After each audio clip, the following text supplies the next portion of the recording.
Shields up, Iron Breakers. How's everybody doing today on this fine Saturday afternoon? Hopefully you're all doing good, and hopefully you can improve on that with, I was going to say some more of something, because that's usually what comes after that intro. But today, we're going to be talking about the games we're going to be playing in 2025, as well as what I consider to be some of the best titles of 2024. And then we can talk about how your game isn't on the list yet, and we can see whether or not we can put that in. Now, I've already told you guys that if you wanted me to watch any particular trailers for video games in 2025, we do have a Discord. Hopefully the bot will already be in chat to pump out. Maybe? No? Nightbot, you there? Nightbot, wake up. No, Nightbot's not here yet. Fantastic. Not my fault. Not my fault. I was on time. Nightbot, on the other hand, has failed us. But there is a Discord. I'm sure most of you are already on there. At least I would expect most of you to be on there. If Nightbot doesn't pop up soon, I will generate a new Discord link myself. Because of the cold weather, my voice is going to sound a little bit different.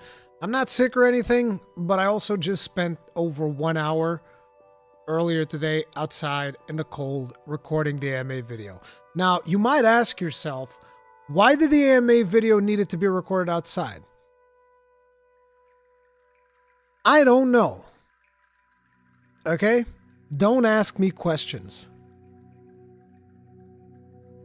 God Emperor coming in with the save. There's the Discord link if you guys want to. And on Discord, there is a channel called Khan's Anvil. So if there's a particular trailer you want me to check out, you can link it on there. We have a bunch of terrible... We have a bunch of trailers already on deck. I said terrible because there's a name in front of me that says I'm on terrible, and my brain just like, T-word. Terrible. There it is. Oh, look at that. Nightbot actually gave us a Discord invite. See, there you go. So you can touch grass. You want it to be one with nature. I did. But you asked us to give you questions. Yes. And I answered those questions. I'm not complaining about being out there for an hour. I'm just saying that if my voice sounds tired, that's why. I'm not complaining. I love you guys. Thank you. I appreciate you. Rurikhan, is 2025 the year when you will finally finish Soul Sacrifice Delta? Not unless they remaster it. I'm not going through the hassle of plugging in the Vita TV with a friggin' what do I even call it? A cheap HDMI splitter to remove the HDCP protection, because let me tell you, there's a special place in hell to the person who developed not only HDCP, but the people who've worked on HDMI handshaking because of HDCP.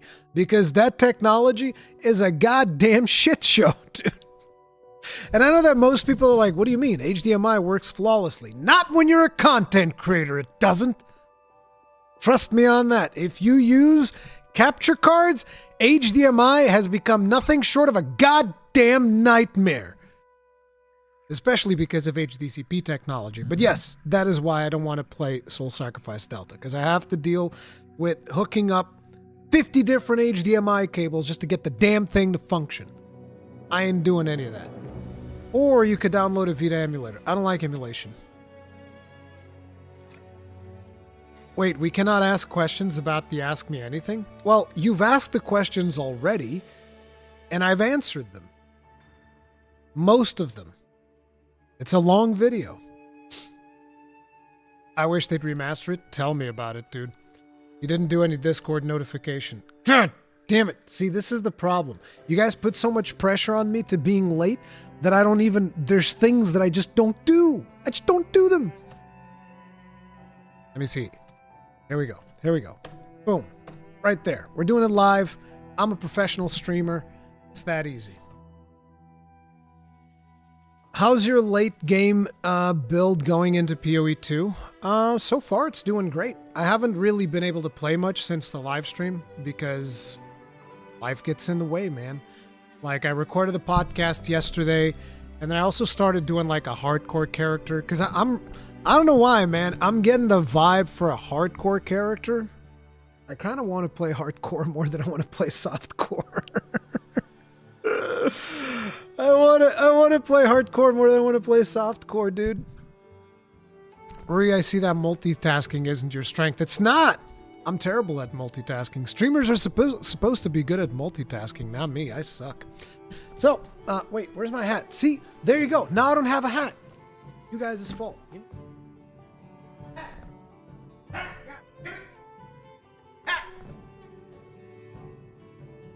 All right. A hat. My hat's here. As I was saying, Arctic Dark, thank you very much for the souls. Tip of the hat, appreciate the support.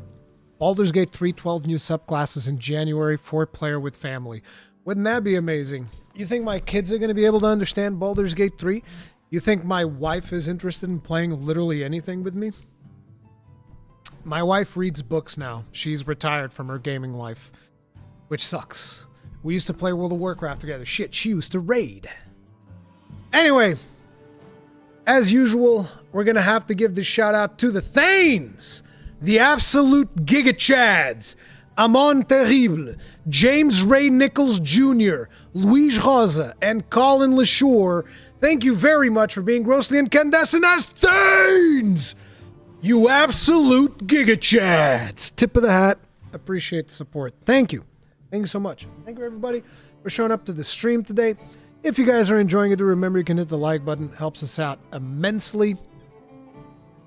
And you can also, if you're new here, subscribe, bell notification icon for Monster Hunter content, Souls content, Path of Exile content moving forward as well. It's going to be pretty friggin' crazy.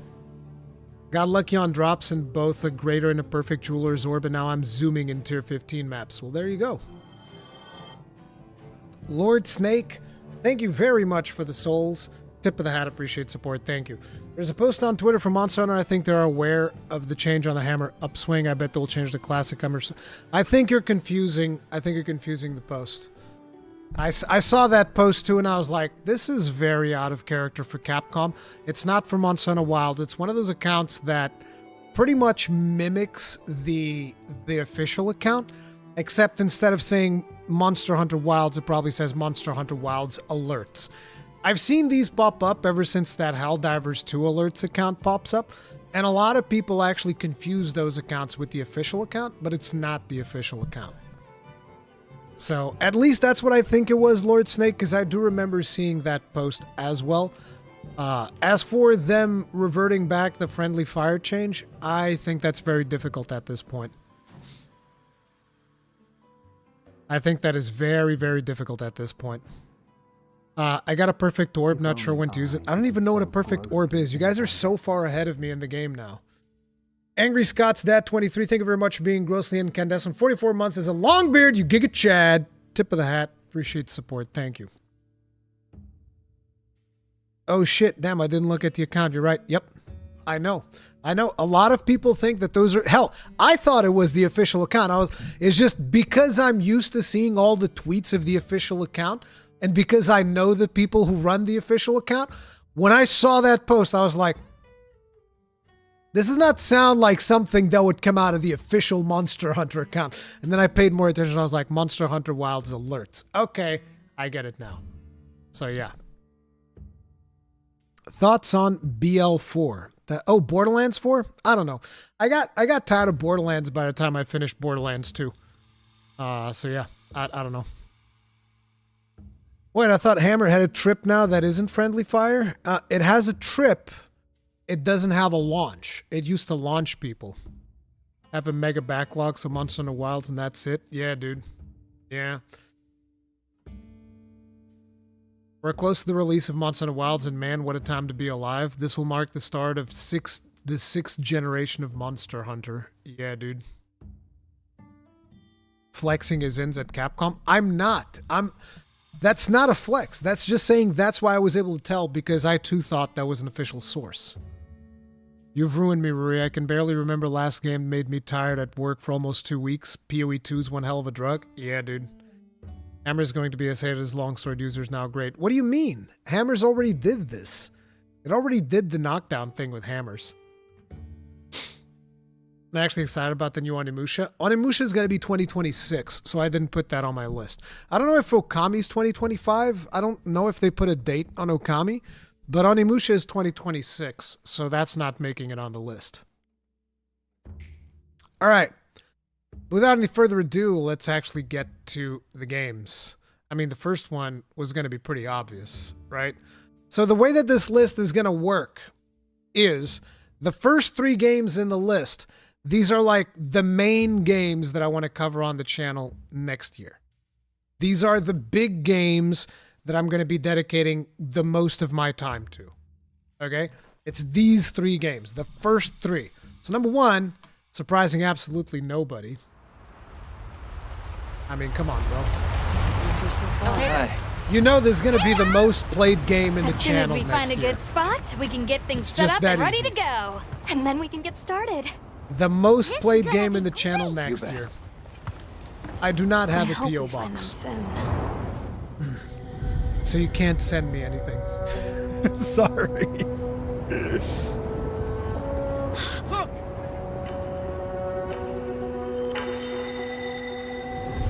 I can't wait for this. This is going to be absolutely awesome.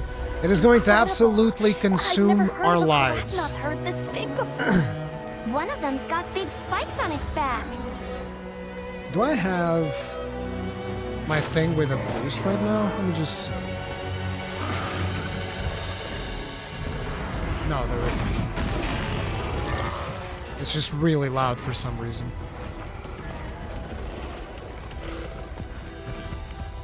Now to lead it away from the pack. We'll make for the desert. Right.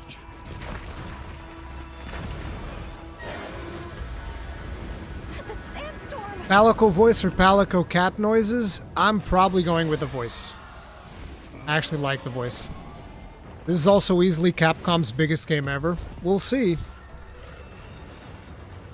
Now commencing the hunt by order of the guild.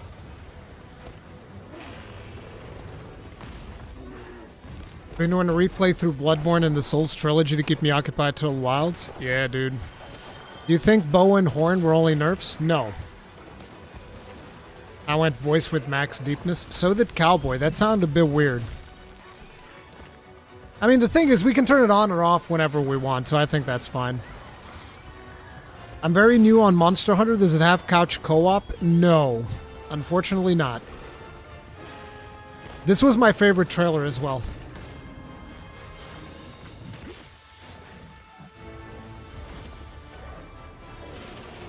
Boof. The friggin' greatsword offset right there. This offset, not as good. The heavy bowgun offset is actually kind of hard to pull off. But it has crossplay? It has crossplay.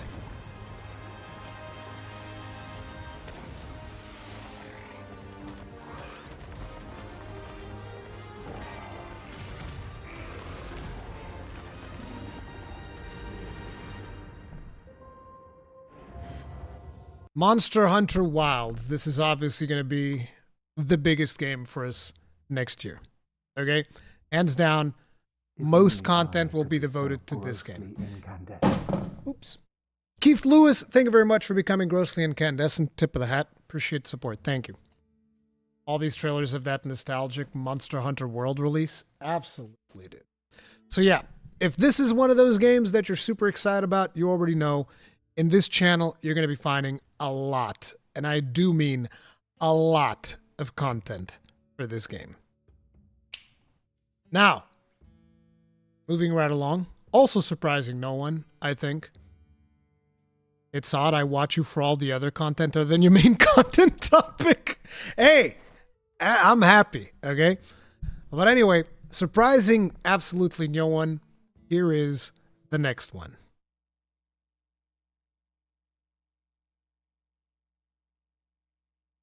YouTube kind of spoils these because of the title.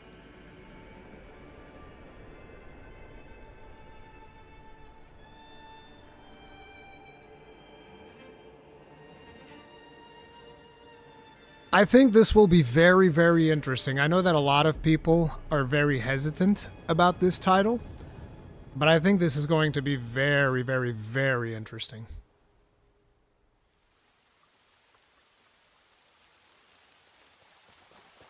Are you planning to play it solo? I'm going to do both. I'm going to try it with 3-player co-op, and I'm also going to be trying it solo.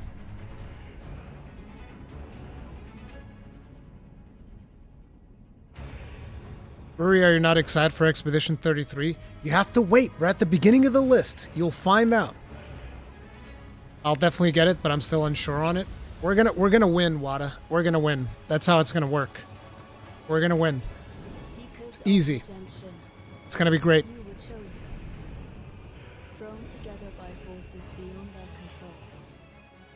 It's from software. Hesitation is defeat. True.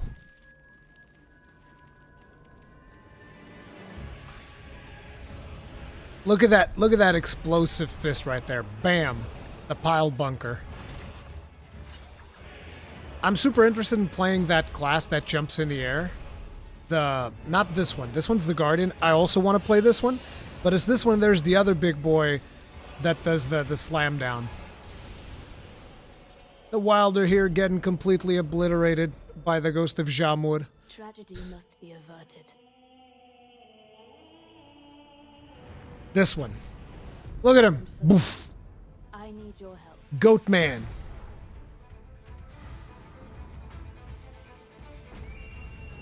Three-player co-op, but not two. What the fuck? It's a balance thing. They said the sweet spot is either solo or trio. Duo, they didn't like the idea of duo for some reason. Nameless King, I think, was the biggest thing to people like, wait, what the fuck? Nameless King? He's not going to be the only Dark Souls boss, by the way. They said that there's going to be some Dark Souls bosses in there. What if we had Artorias? Big Axe Man mode, exactly.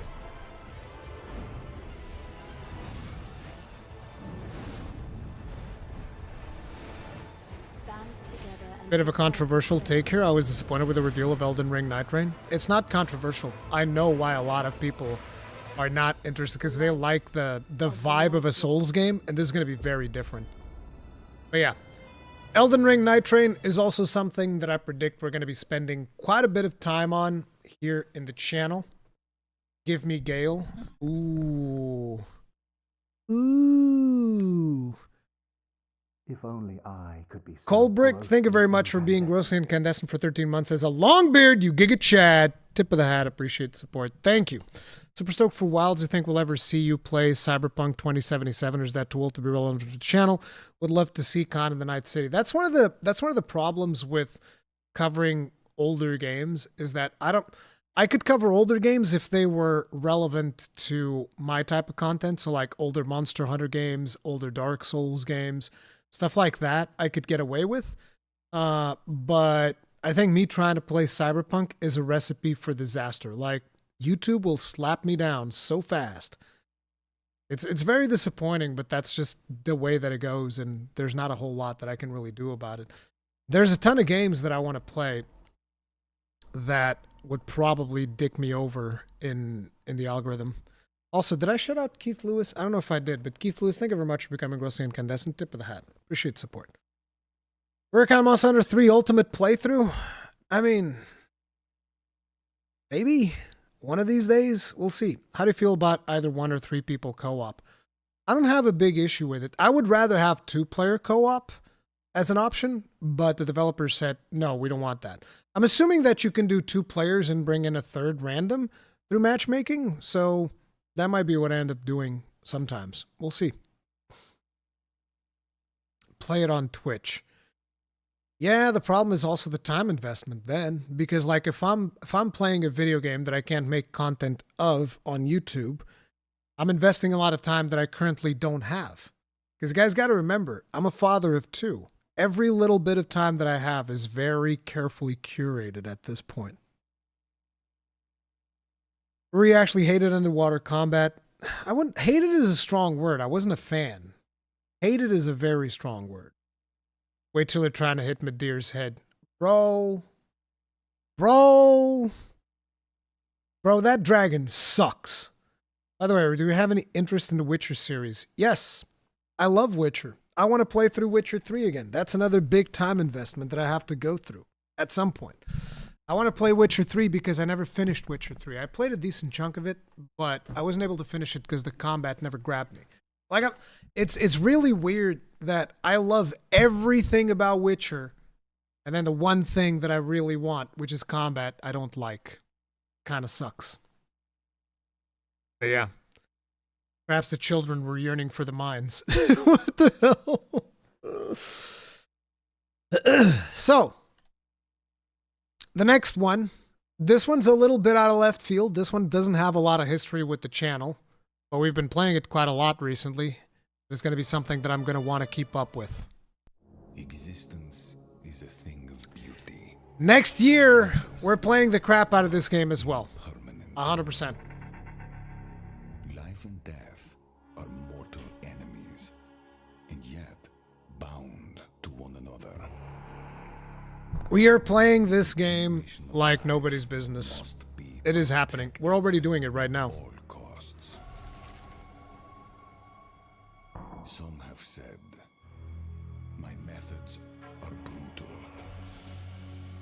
To this, I say, there can be no salvation without sacrifice.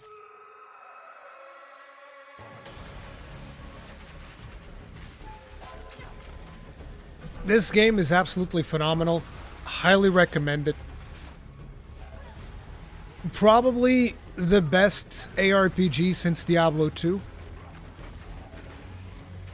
Like, yes, I am that addicted. It's got me by the balls, this game. I want to try PoE 2. Is it pay to win? No. The only thing that they sell that has any in-game impact is stash tabs. And even then, you will only feel that by the time you get to endgame, which is going to be like 40 to 50 hours in. And by then, if you're with like $30, you're more than ready to... At least I think that I have most of the stash tabs that I would want. We are faced with the end, and I will do what I must.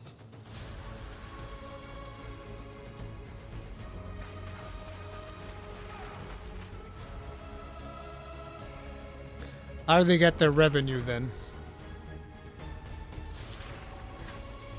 Once the trailer finishes, we'll talk more about Path of Exile 2. I can see that a lot of people have questions about Path of Exile 2. We'll talk about it.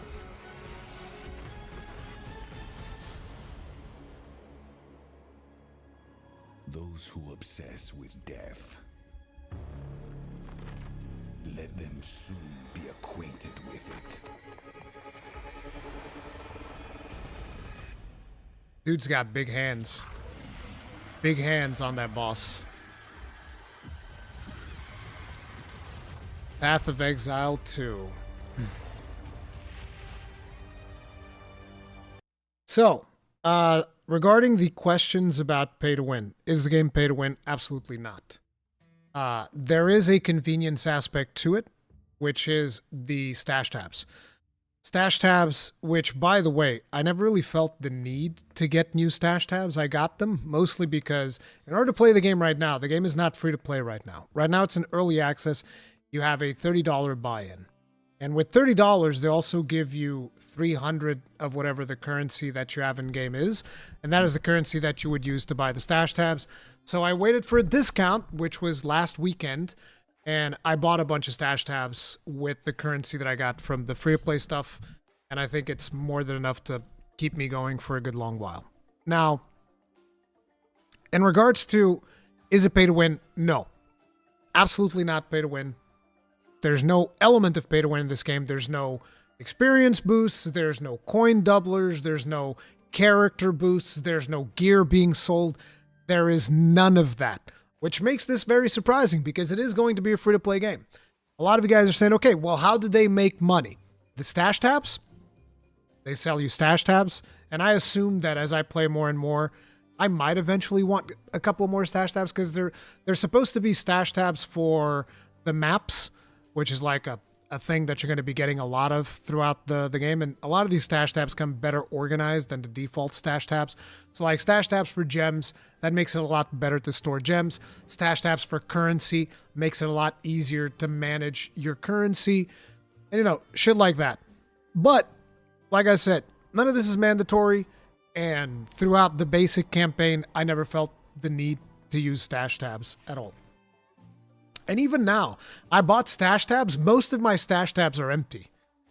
So, now, the thing is, how do they make money? Cosmetics and the stash tabs. That's it. That's how they make money. And the interesting thing is, the developers actually have a vision where even though they sell you stash tabs, they want to ensure that the game remains playable if you don't buy the stash tabs. So even if you don't buy them, if you're playing like one class, you'll be fine. Probably playing two classes, you'll be fine. If you want to play like three classes, your stash is probably going to start getting a little bit cluttered with all the stuff that you're collecting and trying to optimize for all three classes. So at that point, though, if you're just like that deep in, giving them a couple of bucks is not the end of the world. But that's where it ends. They should definitely make WASD movement default. It doesn't matter. You can choose what your movement is. It's either default or you can have controller. You can do whatever. So yeah. And they sold so much of the game. So yeah. The cosmetics are expensive though, but that's how they make money. Like I've seen some cosmetic which is like, oh, here's $45 for this piece of armor, but you play the game for free. So, you know, it is what it is. I want to play Path of Exile too, but I'm currently playing a Yakuza game and I'm expecting Metaphor Refantasio for Christmas. They'll probably tide me over to Wilds. Yeah, I mean, yeah, you don't have to play it right now if you don't want to. I'm just having so much fun with it that, yeah. So they sold quality of life. How's that not pay to win for convenience? So I consider pay to win anything that gives you a distinct advantage in game. The only advantage that the stash tab gives you is it's easier to organize your inventory. If you consider that pay to win, that's fine. I don't think that's pay to win. And I am very, very, as you guys know, like even a small little thing would make me say that it's pay to win. Because like when we're talking about stash tabs, some of you might be thinking, oh, so while you're out in the game, you're able to collect more things than me. No, it's the stash tabs in town. Your inventory size doesn't change when you're out in the world. So I can have 50 stash tabs. If both of us are out in the game world, we have the exact same inventory space. The difference is when I go to town, I might have more room to store things. That's it. Do you use heralds with your spirit? Yes. What spirit gem on it? Arctic Dark, thank you very much for the souls. I use, which one? Arbiter? Is it Arbiter of Ash? It's something of Ash. It's the one that makes mobs explode when you overkill them with fire damage. And then I use Blasphemy, which is something that makes an aura out of a curse. So that I'm automatically cursing anything in my vicinity. If a game lets you buy EXP boost, when is it pay to win? It is pay to win if you can buy EXP boost, but you can't buy EXP boosts on PoE 2.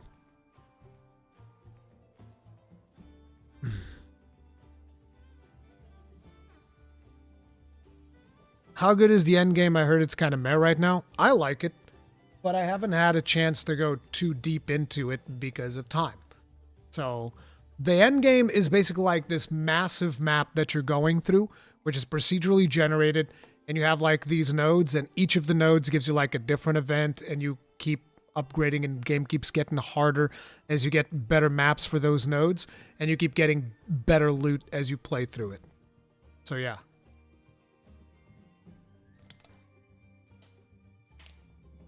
I don't consider it pay to win, but paying for quality of life feels horrible. Wish it was just a regular game to buy.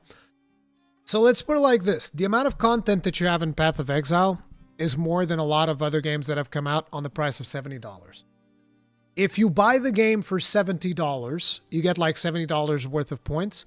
You will probably be able to buy enough stash tabs to sustain you for like the next 2 or 3 years. That's my take on Path of Exile. If you buy $70 worth of stash tabs, you will not have to buy anything in the game that affects your gameplay for the next 3 to 4 years, maybe even more. $70 stash tabs is way more than enough. I mean, like I said, what I did with the 300 points, I bought a unique stash tab, which you don't need, So this is just something that I was like, oh, I think it'll be fun to collect uniques on this unique stash tab, so I'll buy it. So you don't need that if you want to be like, you know, if you want to really get the bare minimum.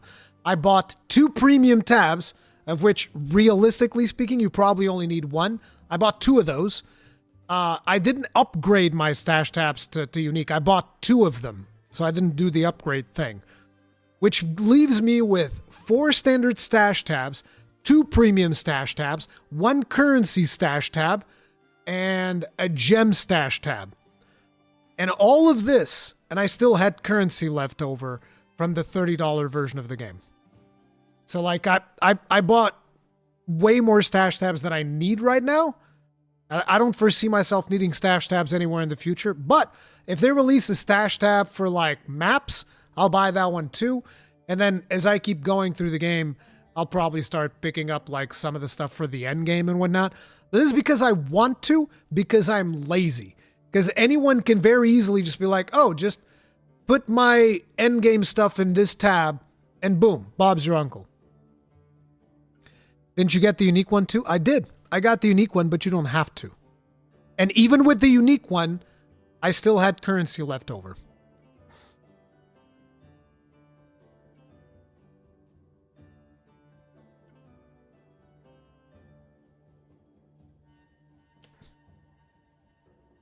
You can buy more stash space with a 30 euro.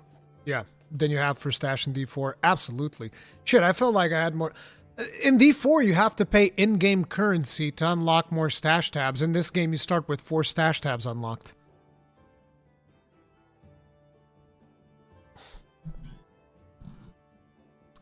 But yeah, I don't consider Path of Exile 2 pay to win. And you guys know that I'm very peculiar when it comes to choosing things that are pay to win. Like, I was the one who said, is Helldivers 2 pay to win? Yes.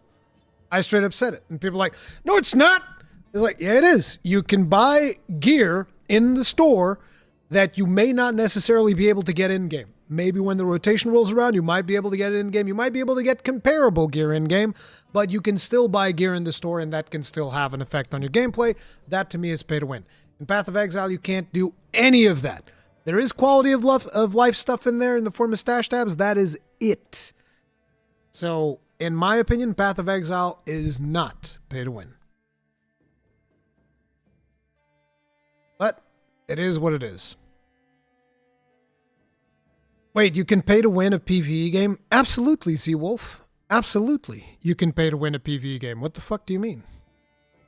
Of course you can. You go and you buy gear, you're paying to win. You're skipping the grind.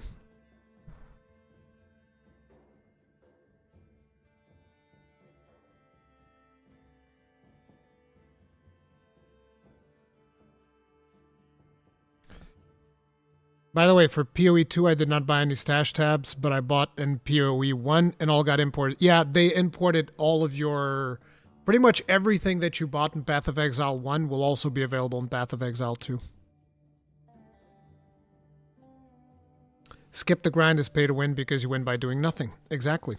Now, next game. And now keep in mind, these 3 games that we talked about just now, which is Monster Hunter Wilds, Elden Ring, Nightrain, and Path of Exile, these are like the big 3. These are currently what I'm predicting are going to be the big 3 for 2025. That's probably where we're going to be focusing the most of our attention on. So the rest of this list is not really in any particular order, but these are games that I want to play next year as well. And I'm not sure if we're going to be doing full playthroughs or if I'm going to play through them and then put out a video, or if we're going to be doing like a bunch of content. It all depends on how scheduling works out. It depends on a million different things, right? But let's take a look at the next one. The continent of Pywell. A land soaked in I think this game is going to be a ton of fun. I think a lot of people are going to be surprised by this game because a lot of people still think this game is an MMO. It's not. This is a single-player game. There are beings who brought chaos to Providence. The rifts they have created will return everything to nothingness. We seek to correct this. I think a lot of people are sleeping on this game right now. I played this game at Gamescom, and I was very impressed. I was very impressed. Kyle Anderson, thank you very much for being roasting this for 77 months. Tip of the hat. Appreciate the support. Thank you. Thank you so much, sir. In before Crimson Desert as microtransactions? I don't think that'll be the case. I think it's just going to be a single-player game. I don't think it'll have any microtransactions. There's going to be a big open-world game. For those who have died. For those who have survived. Loot King Wenceslas, thank you very much for being roasting this for 10 months. Tip of the hat. This is our... I've not seen this. Yeah, dude. I would recommend you guys not sleeping on this one. I think that this one is actually going to be really cool. This is mostly one of those that is going to be for fun, like one playthrough type of thing. I don't know if I'm going to be doing too much content. Maybe like a beginner's guide, something like that. I don't know what it's going to be like. It all depends, again, when it releases, how our schedule is looking at that time, but I definitely want to cover it. This looks really, really good. I'm not a fan of open world games. Well, then it's probably not going to be for you. When a trailer looks too good to be true, it probably is. I played the game. The gameplay is that good. I don't know how the whole content is going to be like, but the gameplay is that good. It is a ton of fun. It is a ton of fun. I don't think they're using Unreal 5. Is Crimson Desert Unreal 5? I don't think so. I think they're using their in-house engine. Because I remember looking this up. Crimson Desert engine. Yeah, it's an engine called Black Space. It's not Unreal Engine 5. I know it looks like that because of all those particle effects, but it's not Unreal Engine 5.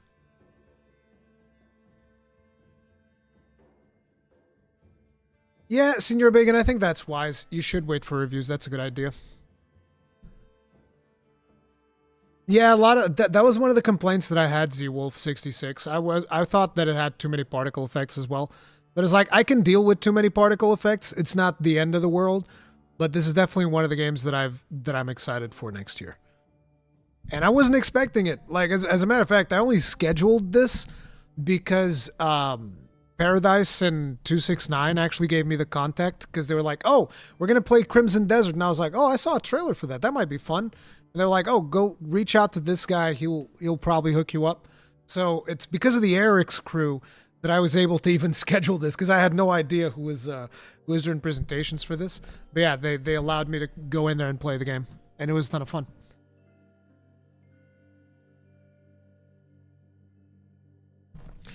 Already start the game list for 2025? Yep. Ace947? Yes, we are. I should probably like do a document with the list so that we can like go over it at the end. I mean, I have a document already made. So I can bring it up at the end as we go through. Actually, no. Let's do Notepad.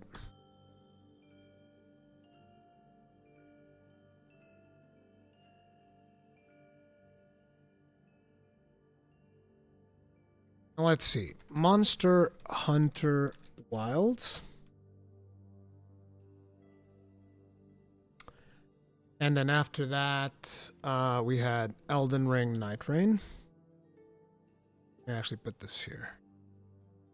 Now we'll bring this in and out as we go through.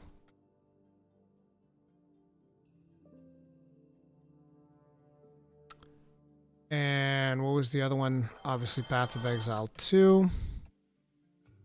And those are like the big three. And then we have just the fun ones. Crimson Desert is number 1.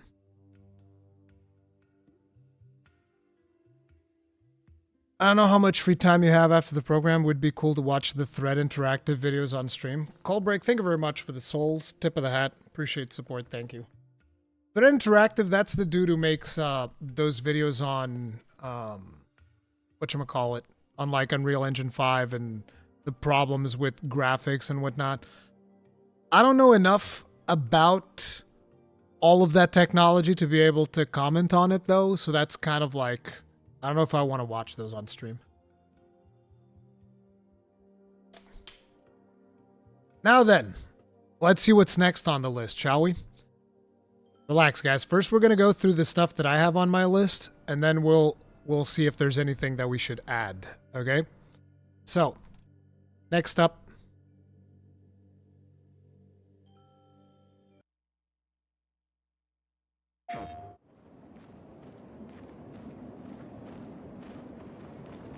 This looks really cool. I don't know if people would watch me play this, but this looks really cool. And Gaijin's also giga excited about this.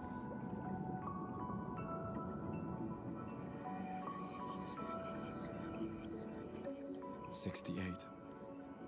Elodie's expedition. You know the commanders of every expedition. Expedition 68. Their boat was blown into the air by a storm. Lumiere lost sight of it, but assumed they crashed on the continent. And they survived. The storm, at least. All right, let's keep moving. We found the weird corals. Mael must be close by.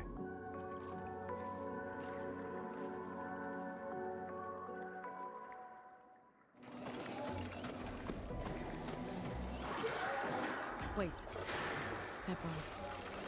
Looks like a different species. Doesn't matter. They're between us and Mael.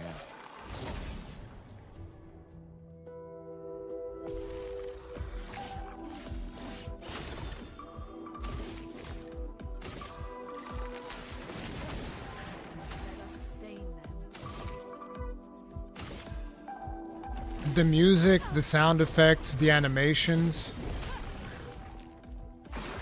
This looks absolutely fantastic.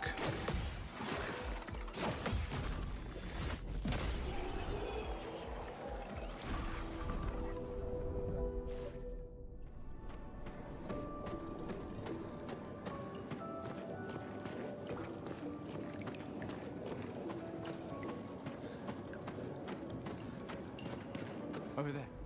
A hut. Slow down. We don't know what's inside yet.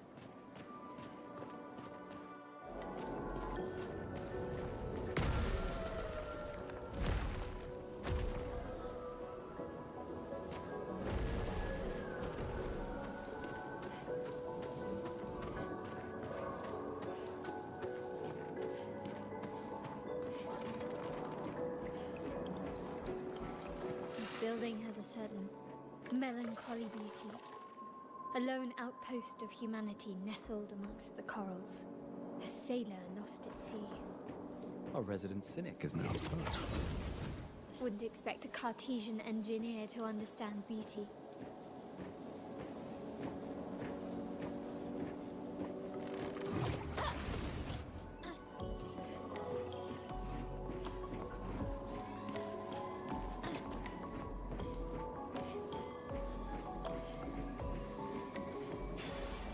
This should help.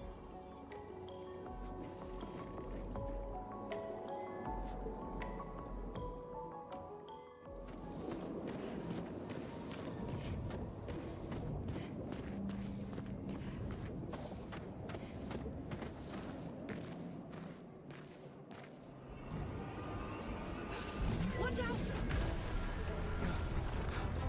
You're right. This is a pretty long gameplay video, but you guys get the idea. This is Expedition 33.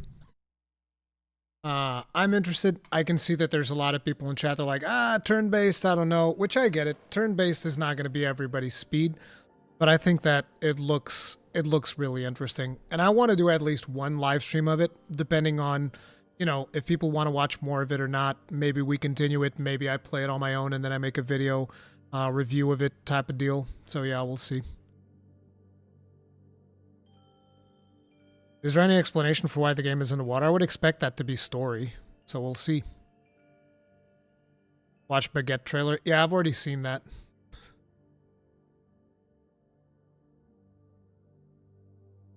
Guys, I don't think people are going to be turn-based haters. Turn-based is just not going to appeal to everyone, and I think that's fine. Some people prefer real-time. Some people like both. Some people only like turn-based. That doesn't... It's fine. Different tastes, different strokes for different folks.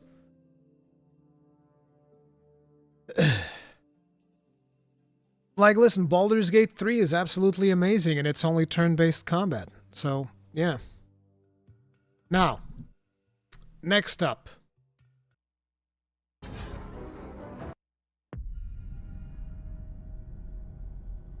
We've already streamed the demo of this one.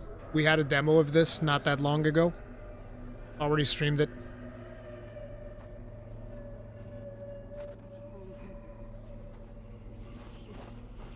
Voice actor for the main character is Ben Starr.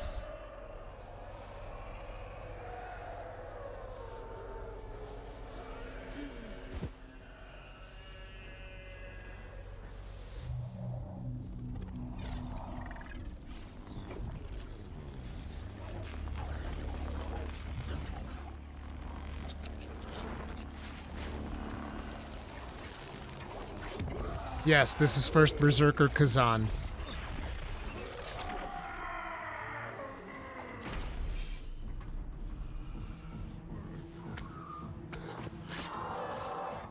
No, not Ben, different actor. No, it is Ben.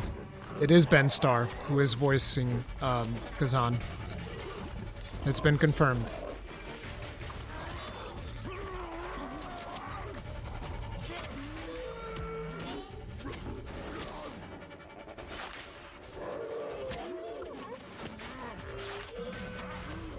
I meant on 33. Ben Starr also is on Expedition 33, but he's not the main character, I don't think. I think he's another character.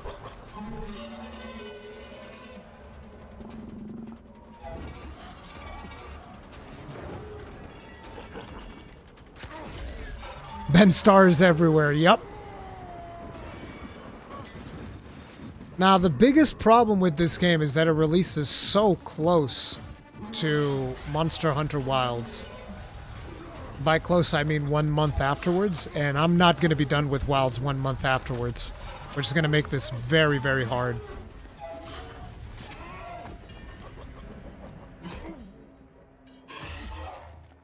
Bonk, bonk. Chunk. That's what you get. That's what you get.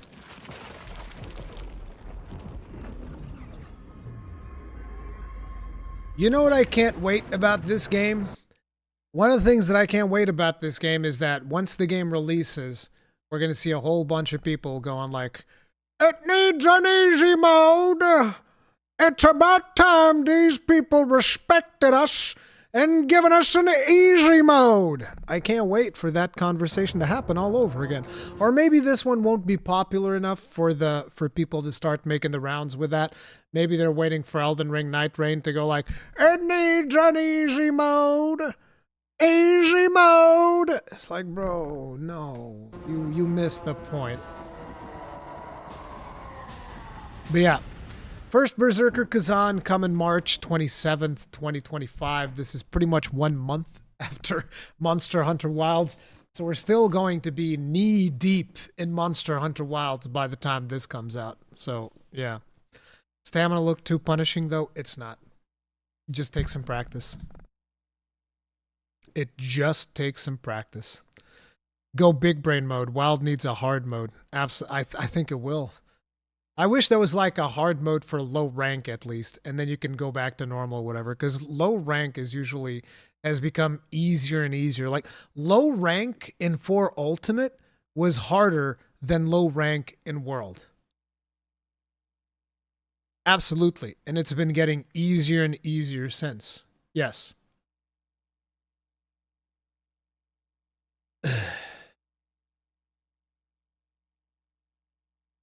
Rise Village Kezu, though. Bro, leave my man alone, Tummy Giggles. Stop kicking a man when he's down.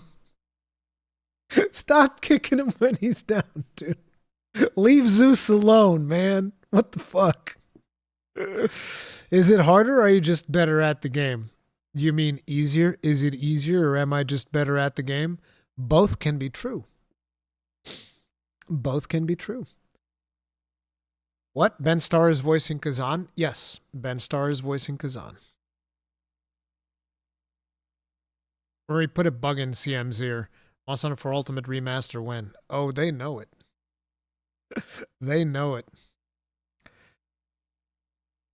But yeah, that's the next one. So let's go ahead and see what the one after this one's going to be, shall we?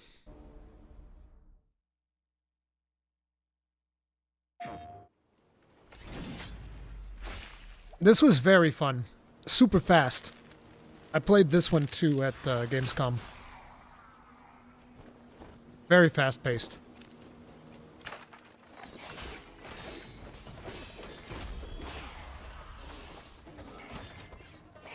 Or if you could add a weapon in Monster Hunter, what would it be? Magnetic hammer.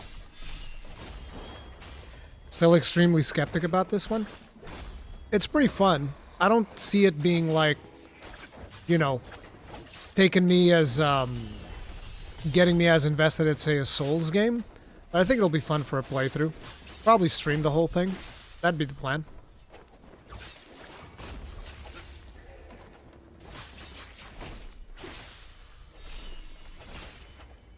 From what studio is this? I think it's a new studio. I think this is their first game like this, because they used to do a mobile game. I'm pretty sure this is a brand new studio.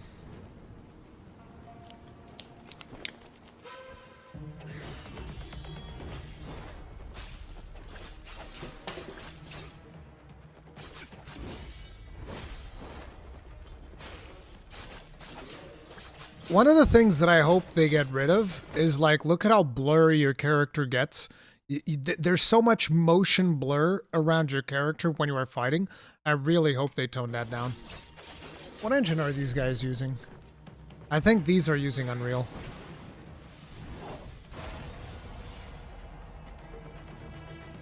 Yeah, this is Unreal Engine 5. That's why it looks so goddamn blurry. Developers get way too excited about using everything in Unreal Engine 5, and they end up making some games look a little bit worse on account of that. I think that this game suffers a little bit from that. There's too much blurriness in the middle of the combat. Because, like, you see it here on YouTube and you're like, oh, that's YouTube processing. It's like, no, that's the game. I played it. It does get blurry, even in the game. Is he parrying or dodging? Both. Some things he's parrying, other things he's perfect dodging. You have both of those mechanics. There's perfect parries and perfect dodges. And you also have to choose. Like, I made a video talking about this. Like, blue attacks you have to parry, red attacks you have to dodge, if I remember correctly. So you have to do both.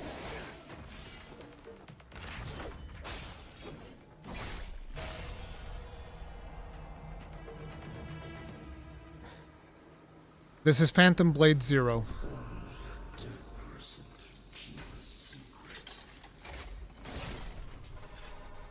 Bro, this boss, you see this weapon? There's a move in this weapon that one-shots you every time, which is he throws that thing, it lands on your head, he pulls it back, and rips your character's head off. I'm not going to say I died to that like 5 times before I finished the demo.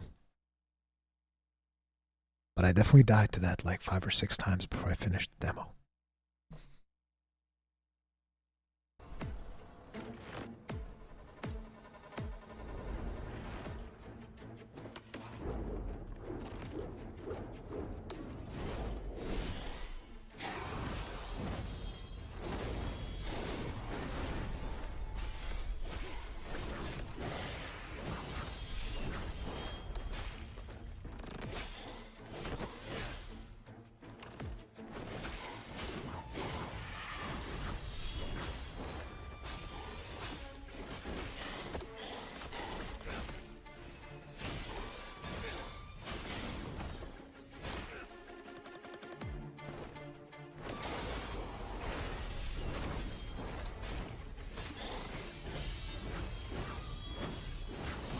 Is it on PC? I think it's going to start as a PlayStation 5 exclusive. I'm not sure if it's going to launch on PC at the same time or not.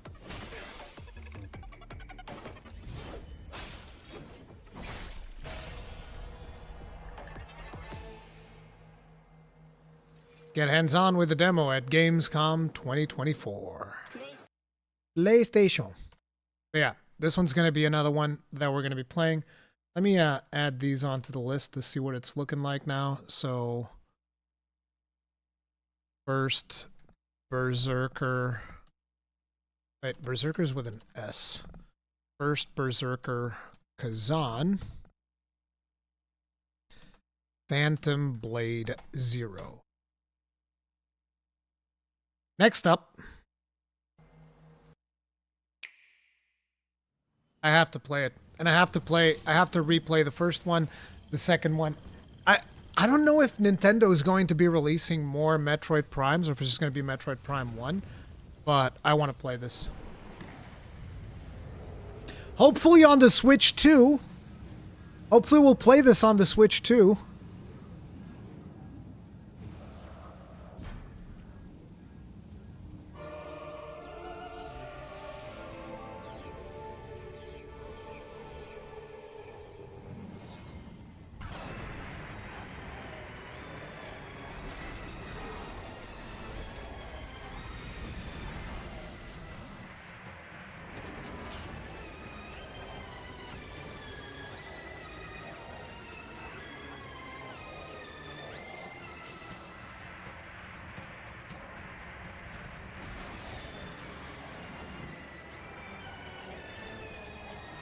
Can't first person on a controller? That's too bad.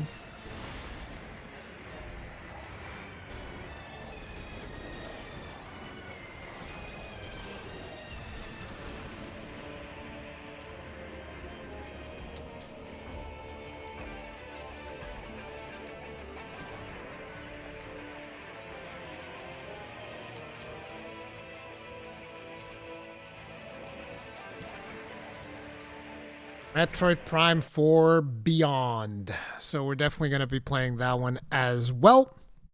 Again, I don't know if this is going to be one of those that we'll do a stream and then I'll play it by myself, or if we'll stream the whole thing.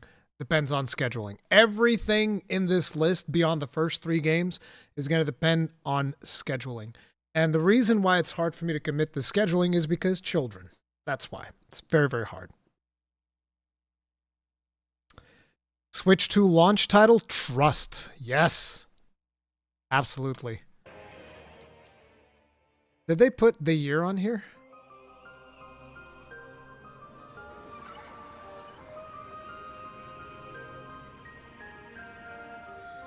Because they I think they've already mentioned it is releasing in 2025, right? Yeah.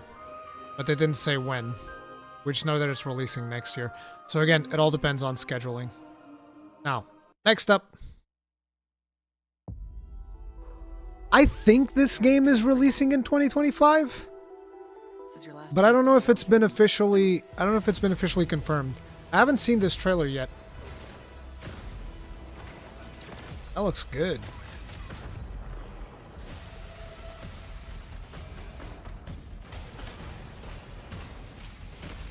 Is this Unreal though? That looks like Unreal. Let me check real quick. Exodus game engine. It's going to be Unreal, right? And I'm going to be disappointed. What engine does Exodus use? Unreal Engine 5.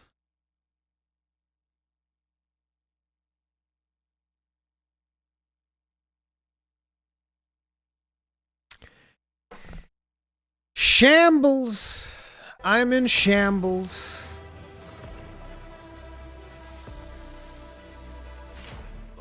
Is a hell of a way to greet your new partner. So you're June. We're burning time. Why the hate on Unreal? That's one of the things that a lot of people say, that I'm biased against Unreal. You're right.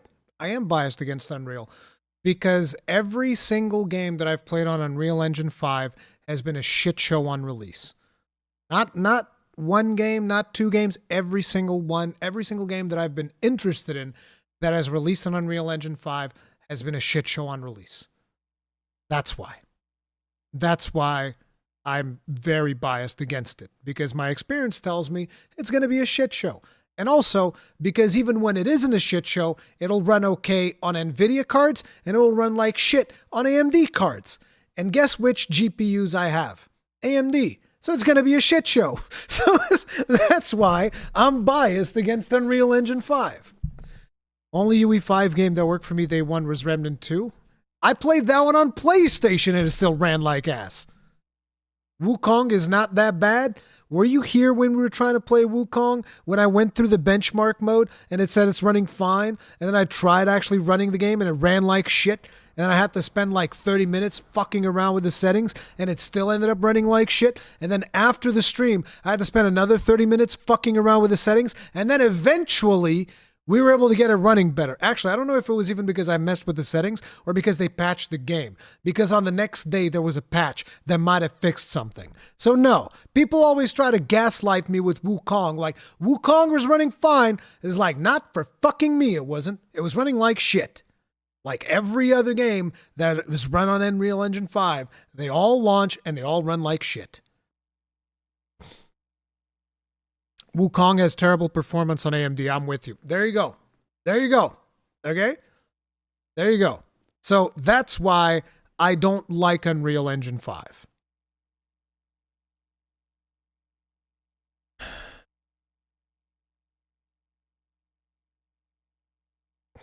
Now that we're all best of friends, let's make each other rich. I'm not just here to look pretty. I've got away with celestial tech.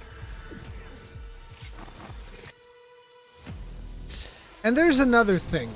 Let me tell you guys something else too. Because if you noticed, I instantly called out that I was using Unreal Engine 5. Besides the fact that the games run like crap, let's also talk about something else. Look at this special effect. This is what I saw this special effect and I was like, this is probably Unreal Engine 5. Was the moment I saw this special effect. Look at it. Tell me, what is this special effect doing for you right now? Like, actually, look at this image.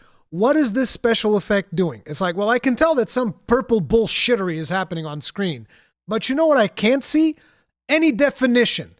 Everything looks like a blurry, jumbled fucking mess. And that's another thing that I don't like about Unreal Engine 5.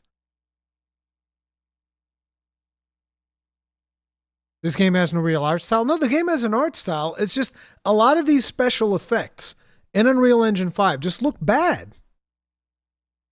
In my opinion, they look bad. I don't like them. That's the thing. That's the art style, I think. Then if it's the art style, why is it that the moment I saw the special effect, I was like, wait, is this Unreal Engine 5? And the reason I said it's probably Unreal Engine 5 is because it's blurry and it's a fucking mess. And that's what happens a lot of the times with a lot of these special effects. I look at this and I'm like, oh, this is kind of like Lords of the Fallen. Lords of the Fallen had the same problem. And a lot of the Unreal Engine 5 games have this issue. You start doing these special effects, it's like, oh, dude, we're going to add motion blur, depth of field, all of these crazy things. And I love depth of field. I think depth of field looks great in most games. The problem is when you do an implementation like this, a lot of these special effects, you start losing definition of the image that's on screen, and it just feels like one big blurry mess.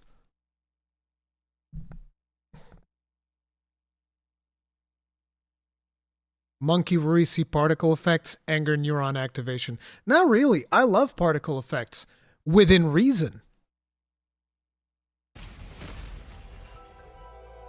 It's bad implementation, so it could happen on any engine. Why is it that 90% of the times that I see that type of bad implementation, my first thought is it Unreal Engine 5? And then I go and I check, and it is. The one time where this has happened and it wasn't Unreal Engine 5 was Crimson Desert that we looked at earlier. I also thought, initially I looked at it and I was like, is this Unreal Engine 5? And it's not. That was the one time that I got it confused. The one exception.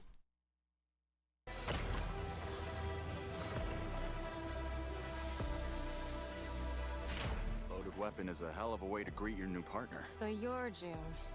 We're burning time. Now that we're all best of friends, let's make each other rich. I'm not just here to look pretty. I've got away with celestial tech.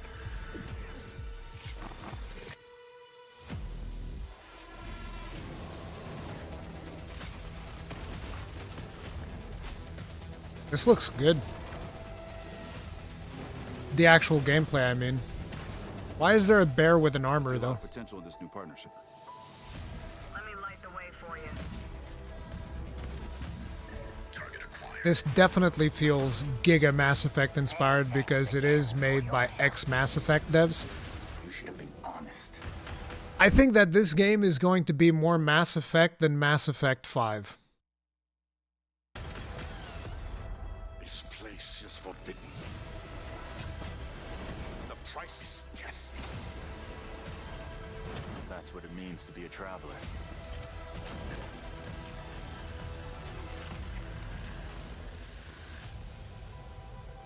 Exodus. Again, I don't know if this game is coming out next year, though. But I'm definitely interested. I'm definitely interested. This game is made by the old BioWare team. Yep, I think it's gonna be more Mass Effect than actual Mass Effect, especially because I wasn't even aware of this, but apparently a lot of the team that worked on Veilguard is now shifting and starting to work on Mass Effect 5, and I was like, oh, I thought those were gonna be two separate teams. Ooh. Yeah, I don't know. That shifted my faith in Mass Effect 5 potentially having any reasonable output down by a lot. When I started hearing about how, oh, actually the Veilguard team's about to start working on Mass Effect. Yeah. Yeah. Will you ever get excited for a Ubisoft game? Nope. I hate Ubisoft. So nope. Never gonna happen. I'm giga biased against Ubisoft because of all the bullshit they pulled against me, just like I'm very biased against Blizzard because of all the bullshit they pulled against me. It is what it is. Code did an interview with the Exodus devs. The story and world sounds interesting. Yeah, I remember we watched some videos about the story and world, and it does sound very interesting. So yeah, that'll be cool. It'll have good... Yeah, I'm sure Mass Effect will have fantastic hair. They'll all look like they just came out of a beauty salon, regardless if they were just in battle or not. Ubisoft going bankrupt will be Game of the Year 2025. Hell yeah, dude. Hell yeah.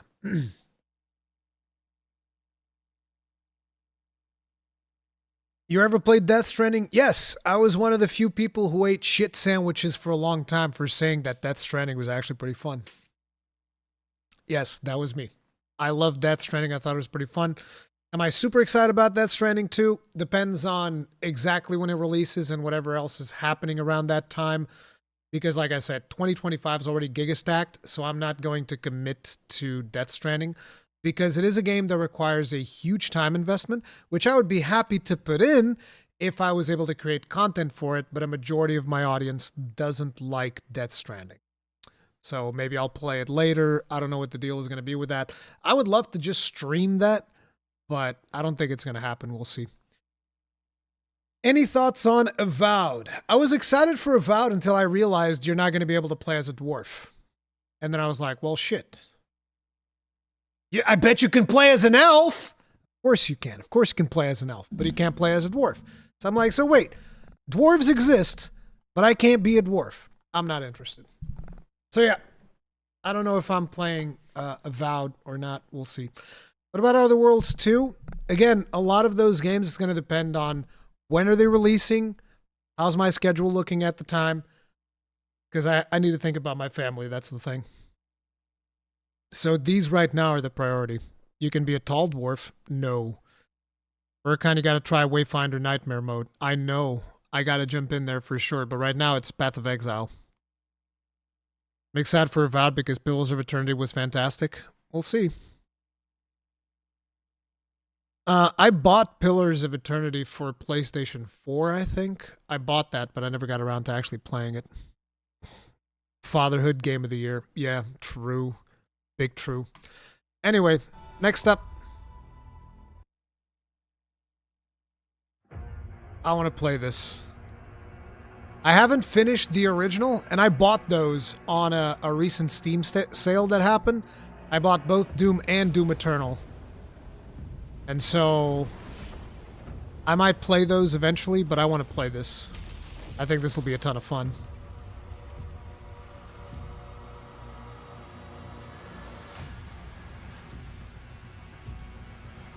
Look at this.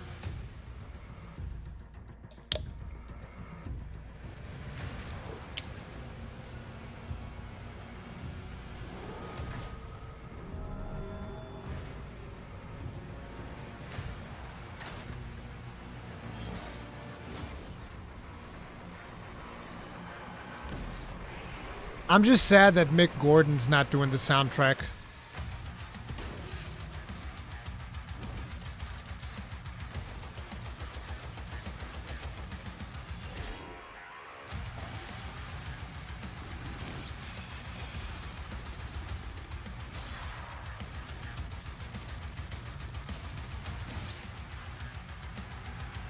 Look at that spinning shield chain thing.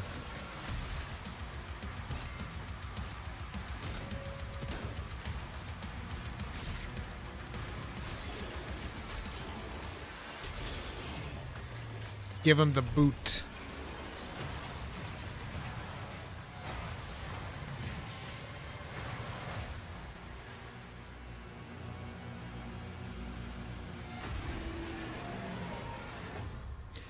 Do you know the first major gaming event in 2025 where he needs to come to the States?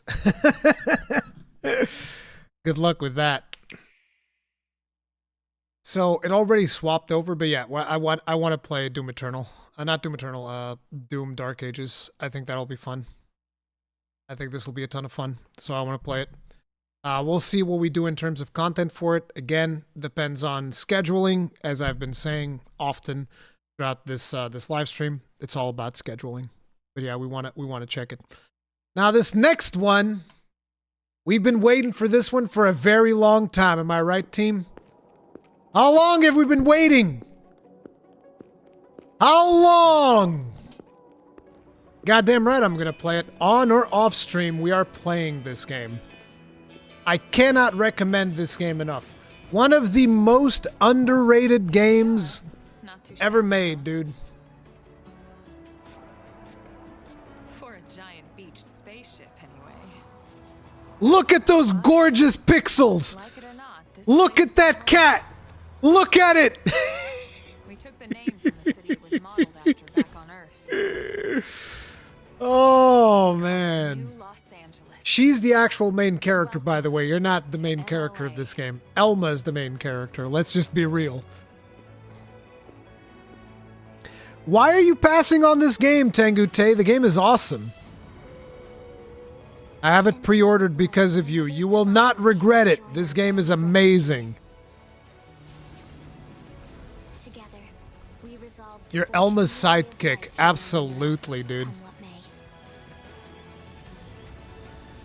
Look at the blur and it's not UE5. This game is running on a Switch, dude! What the fuck do you mean? What the fuck do you mean?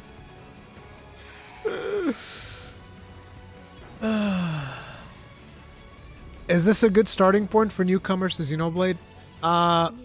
So this game is at least when it released, I don't know if they're changing anything about the story, but when it released, it is pretty much independent to the Xenoblade Chronicles universe. So you can play this game in complete isolation without knowing anything about Xenoblade 1, Xenoblade 2, or even Xenoblade 3. Actually, I didn't finish Xenoblade 3, so I don't know if that kind of links Xenoblade Chronicles X in the middle. I doubt it does. But yeah, there were a lot of fan theories about how this world connects to the world of the other Xenoblades, but I don't think it's ever been officially confirmed.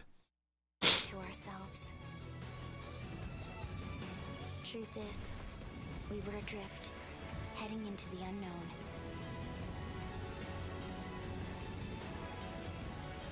Our native home was gone, swallowed in a shroud of light. They're going to make it canon? I don't care if they make it canon that there's a connection. That's fine with me. I still think the game is awesome.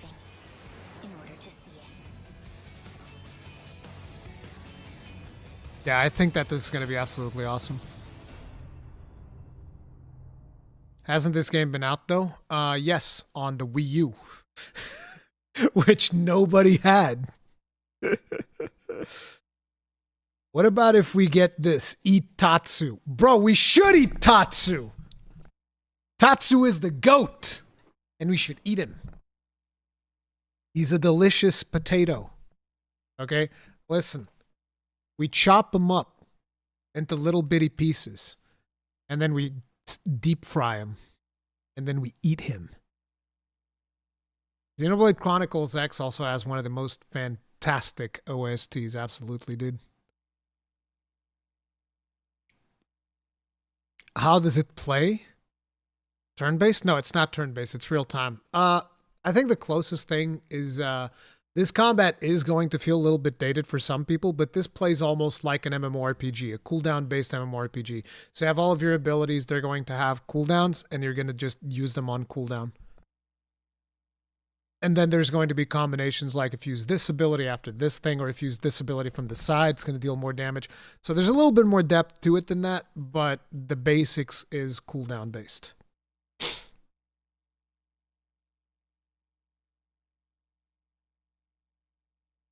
We use shit the pants so the Switch could run.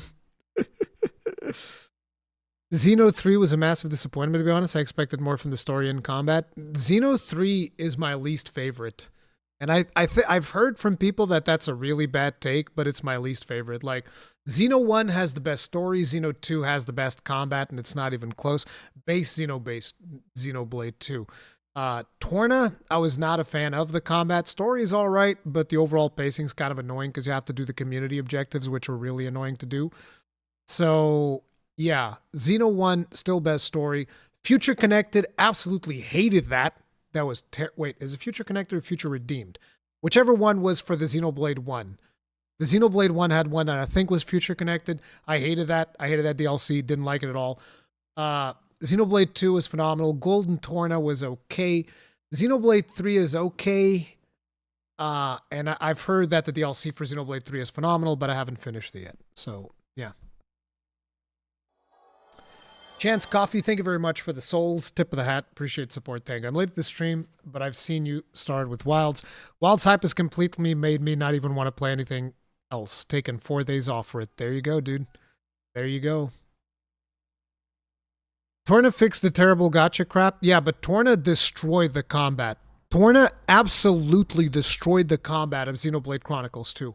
Xenoblade Chronicles 2 had really good depth to the combat, and then Torna just said, what if we didn't do that, though? What if we just removed the depth of the combat and let you combo fire with fire because of reasons? I was like, that's so dumb. That's so incredibly dumb. But yeah.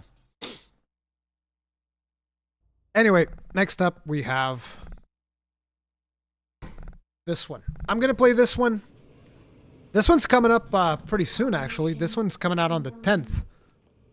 So this one's going to be a live stream game. I think I already know that they're not giving out early access for this game, I don't think.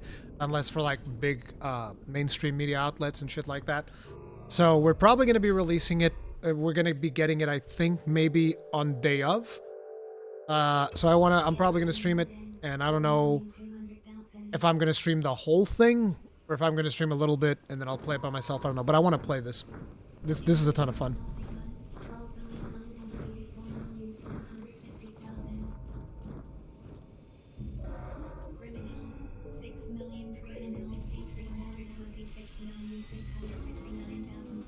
Those numbers on top of their heads are how many years they have to serve.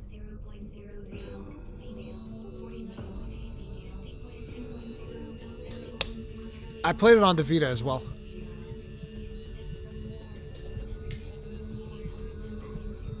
Gonna be representing the Lisbon Panopticon and murdering everybody.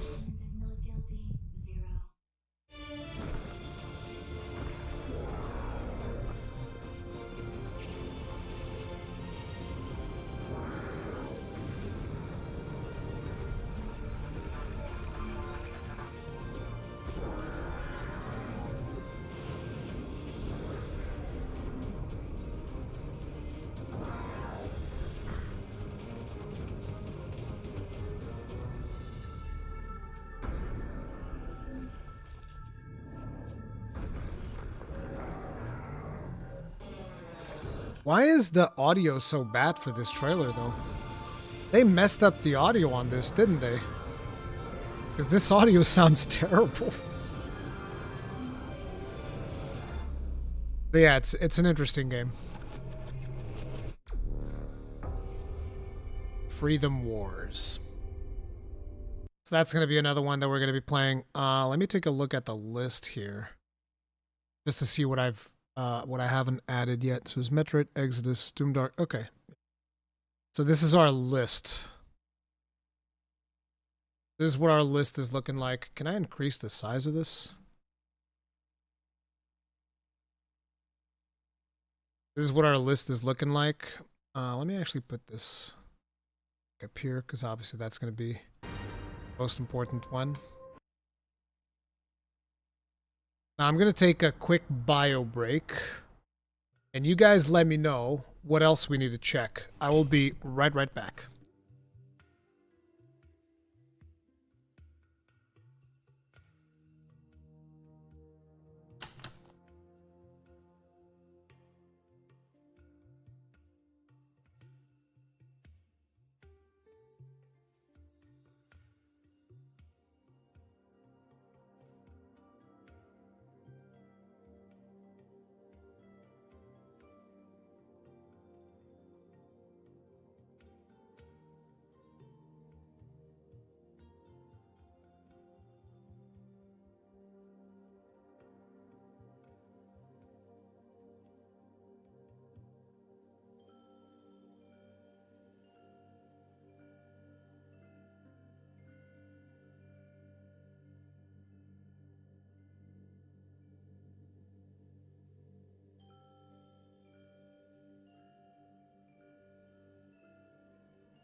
Alright, I completely forgot Ghost of Yotei.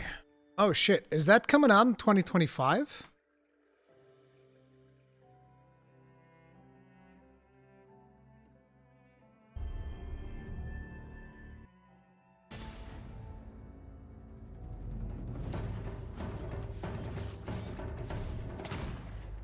Okay.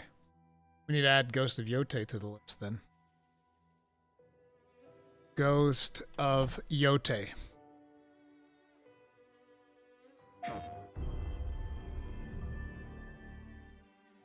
More, tell me more. Let me see here. Monster Hunter Stories? That's already out. I'm talking about like new games that are coming out. We are beyond the edge of Japan. Dynasty Warriors Origins, I'm not interested. Monster Hunter mobile game? Oh, Outlanders? Well, Outlanders is like, Outlanders I wouldn't put it on the list, because one of the things that I've said about Outlanders is I'm interested in checking it out. I'm super curious, but I'm also very hesitant because it is a free-to-play mobile game. So that wouldn't be something that I would put on my list. That'll be something that I will check out for myself and report back on whether I'm interested after seeing it for myself. So Outlanders is a very maybe. I'm curious. I don't know. But yeah, Ghost of Yotei I'm definitely interested in. I don't know what KCD2 is. The indie roguelike devil has come out of nowhere. I don't know what that is. Phantom Blade Zero, I already talked about that one. Clair Obscure, we talked about that one. Oh, Kingdom Come Deliverance 2. Yeah, I'm not super interested, personally. I know it's going to be a good game. Probably not going to play that. No, I had never played any Suikoden games. Silk Song? Silk Song. Mobile Legends Bang Bang. Yes, absolutely. Outward 2? I don't know if Outward 2 is in 2025. I liked Outward 1. I never finished that. Old devs left from Tsushima. I don't trust them. We'll see. Lost Soul aside. Lost Soul aside. And also let me check Discord, see if anybody posted any trailers on there.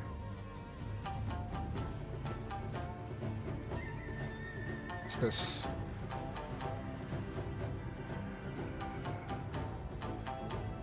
The Gothic remake? I don't think I'm playing that. I don't think I'm playing this. Enough. Send him in. Indiana Jones? No, I'm not playing that.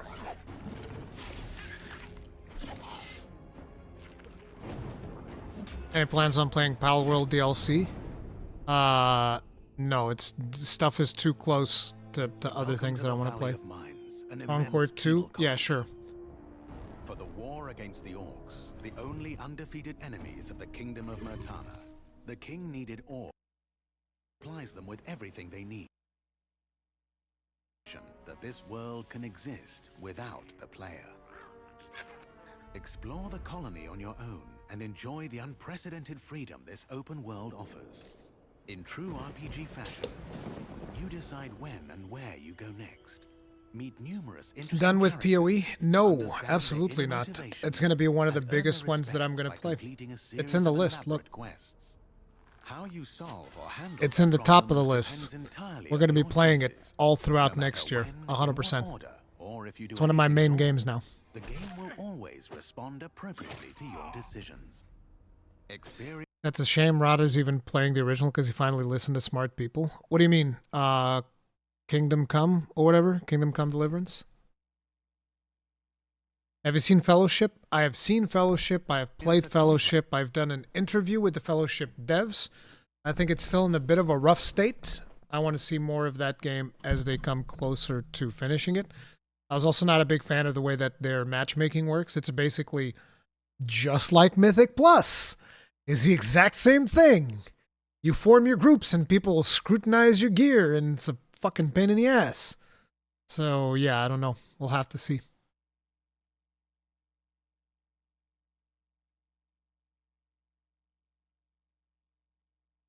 Are you into Split Fiction? I'm not super interested in Split Fiction. I think it looks cool though. You're interested in Titan's Quest 2? I don't think so, because that's going to compete for... When's this coming out? It's going to compete for my attention with Path of Exile. I remember that the original was pretty poorly balanced. Oh, they're going to let you do the modifiers thing.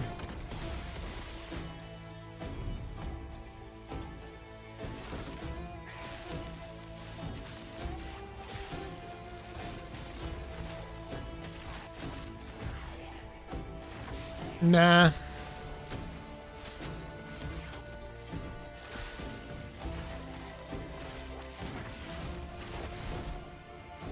Nah. Not doing that.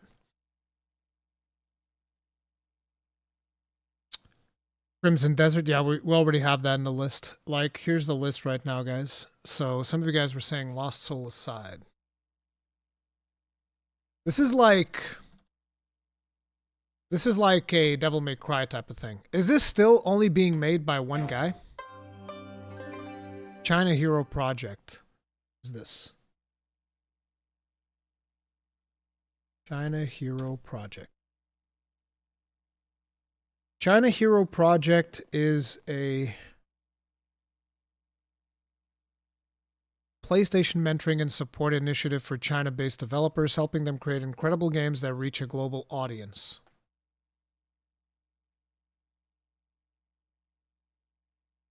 Games released so far. Fist, Forged in Shadow, Torch, Anno Mutationum. Didn't this come out on Switch? Hardcore Mecha. Mortal Legacy, The Jade Cipher, Animal Force, In Nightmare, Extinct, Evotinction. Jesus Christ, there's a lot of games under this initiative. There's a lot of games under this initiative. Holy crap. So this is a platformer. What is this?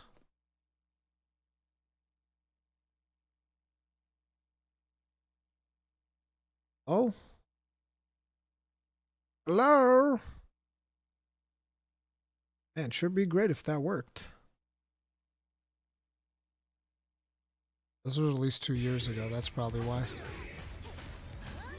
Anyway, as long as the girl has awakened, no this looks pretty cool. can stop our plan.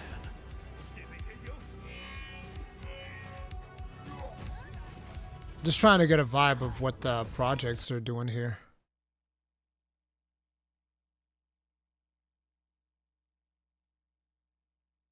What's this? Oh. I'll deal with age restrictions. Evotinction. Brie, président. Oh lá lá. Aveludado no exterior, cremoso e suave no... Ah, yes. Bro, this embedding is just not working. It's a deep machine learning virus and highly compatible with more. Fast enough. The virus, which he calls Red, has already taken control of the robots we built in here. Doctor, wait! That genie is infected with... Is this first person?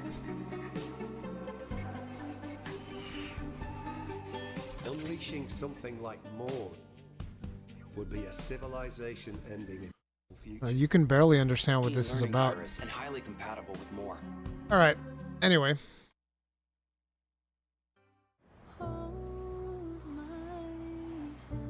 Was that in Portuguese? Yes.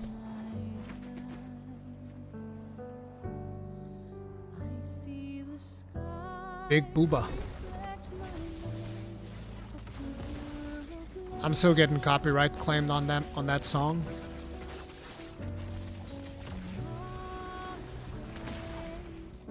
Please tell me this is Decima.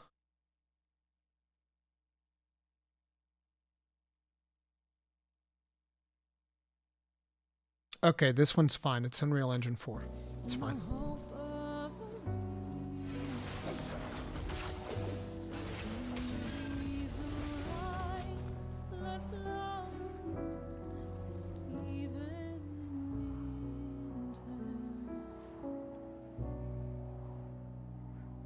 This is interesting, yeah. Coming to PS5 and PC. Oh, nice.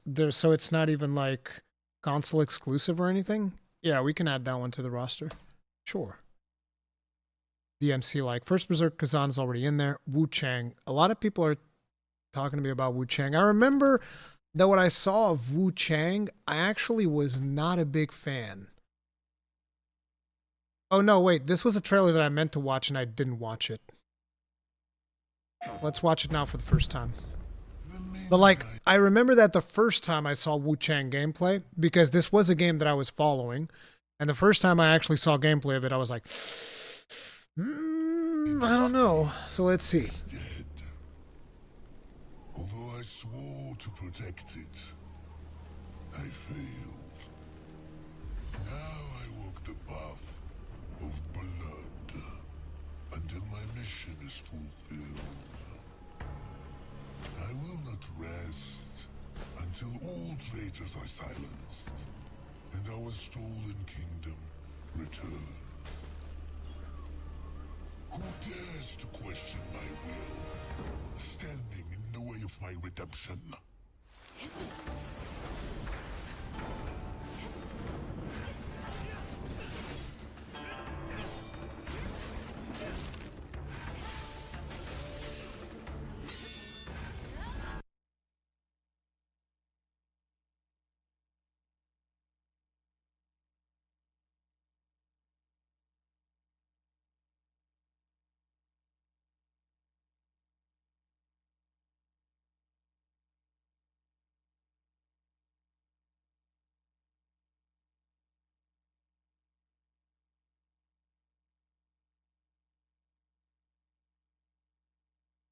I can't find the engine. What's the engine? What's the engine? I can't find it. What's the engine? Oh, I can't find the information.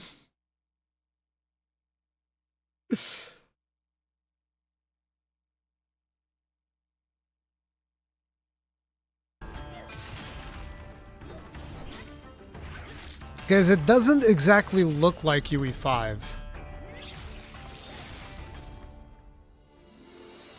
It's like the thing about this is that these animations look a little bit rough.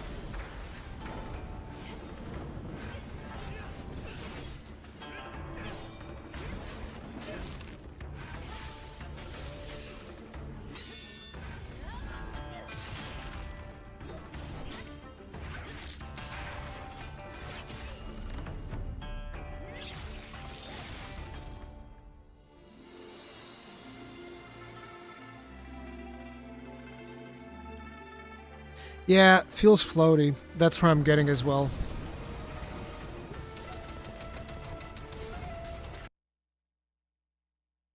Excuse me. Want to run that by me again?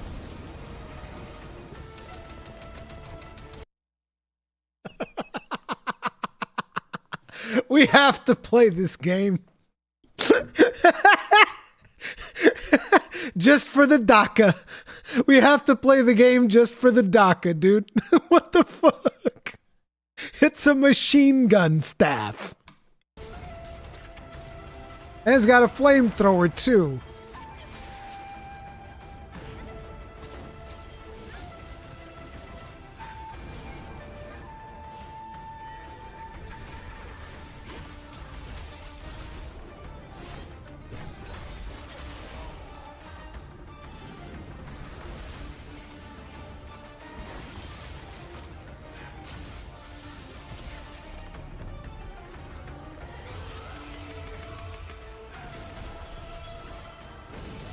Getting big Neo vibes.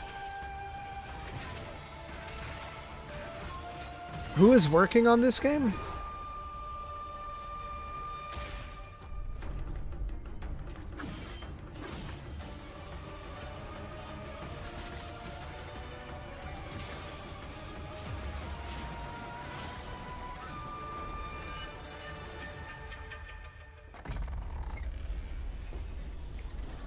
Len Z is the dev? Will not fall in vain. You are just another lost soul, trying to oppose fate. And fate is mine to command. Nothing is forever. Wu Chang, Fallen Feathers. Len Z. We'll put that on the, maybe. Maybe.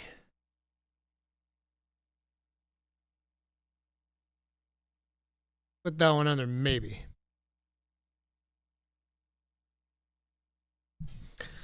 What is the... There was another game, I forget the name of it, that is going to be a free-to-play game that is going to be like a PlayStation type deal, I think. Any interest in Kingdom Come 2? Not really. Too realistic. Too much realism, too much inconvenience. Now, the reality is I would love to play Kingdom Come 2. The biggest problem with Kingdom Come 2 is this. Watch. I don't even know what the date is, but I know it's going to be a problem. Kingdom Come 2 release date. Because I knew that... Yep, there it is. It's in February, bro. February.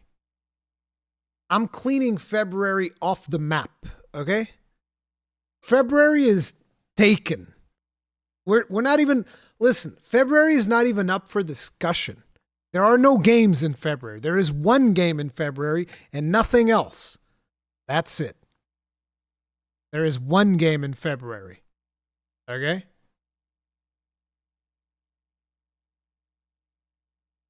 You have 3 weeks to play it till Monster Hunter? I don't know when I'm getting access to Monster Hunter. I don't know when I'm getting access to Monster Hunter. So I don't know. So February, I ain't touching jack. Okay? I'm playing Path of Exile 2 and big time chilling.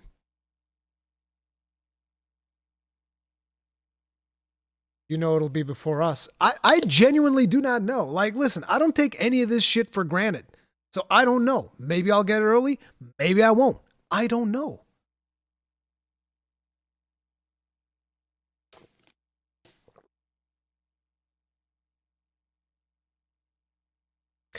Yeah, that's the one that I was looking for. Ballad of Antara. Like, what is going on with this game? What is the business model of this game? Like, what the actual fuck? When are we going to know what the business model of this game is? Because we know it's going to be free to play.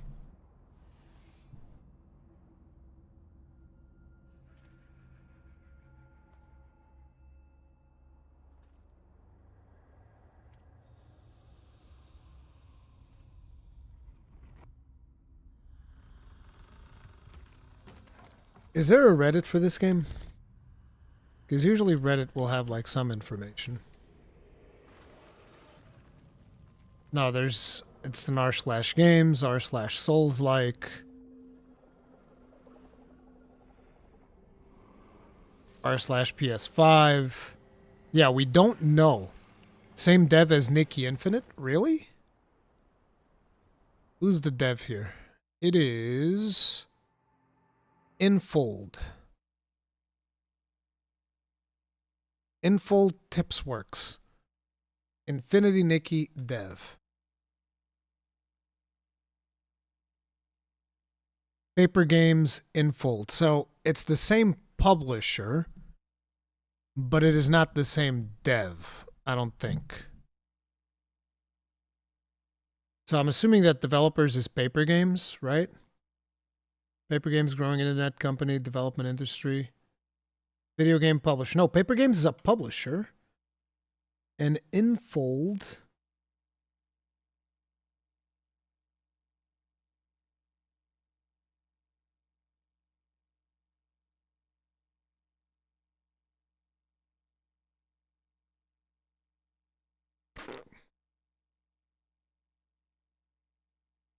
Love Nikki games. Love Nikki. Awards, career. Oh. Recent news.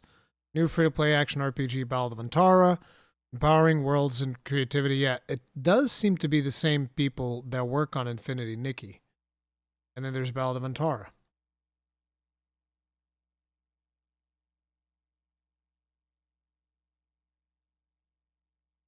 Developed by Tipsworks Studio. So this is a publisher.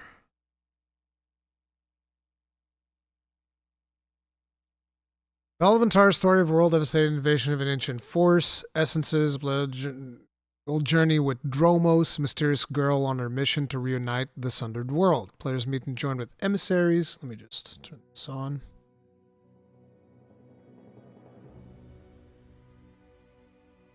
Powerful entities that wield the Force essences, experiences, playable characters, unique classes, gameplay capabilities, and enticing mysterious stories. Each emissary offers their own skill set, both in fluid action combat. Players can randomly switch among a squad of 3, and in world exploration. In this journey, players will travel to diverse landscapes, explore meticulously crafted gameplay, space with intricate level design, full discovery, explore the Para, otherworldly dimension where danger lurks at every corner, seek the truth, depths, shadows, recover the essence of the world. Developed at Tipworks Studios, team previously discovered Pascal Wager. What's Pascal? Oh, action RPG on mobile platforms. See Pascal's Wager.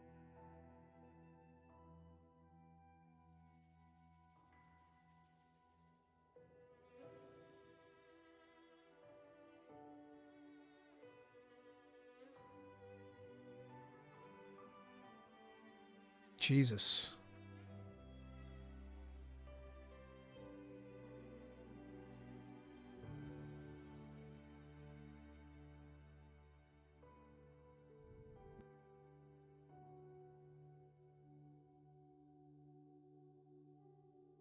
That definitely looks like a mobile game. That sure as fuck looks like a mobile game.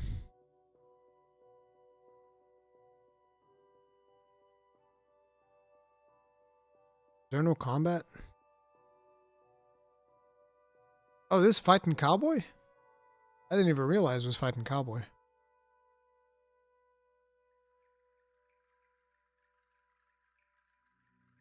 Ooh, was this sponsored?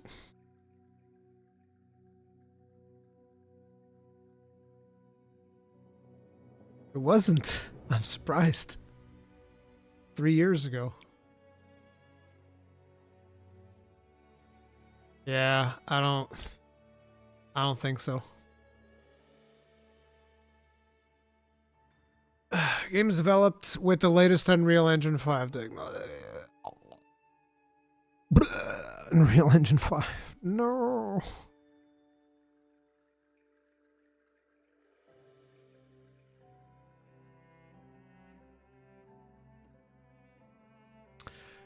We'll have to see. Is it coming out in 2025? I think we'll put this on. I think we'll put this on the maybe. Maybe. Ballad of Antara. Maybe. We'll put these on the maybes.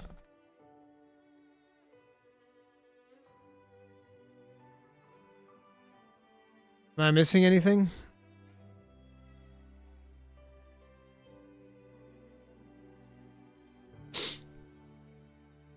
Stalker 2 when they finally fix it. Nah, it's too many games already. Like, anything else that gets added in here needs to be something that would, like, blow me away. It can't be like, oh, maybe check this out. Like, it would have to completely blow me away.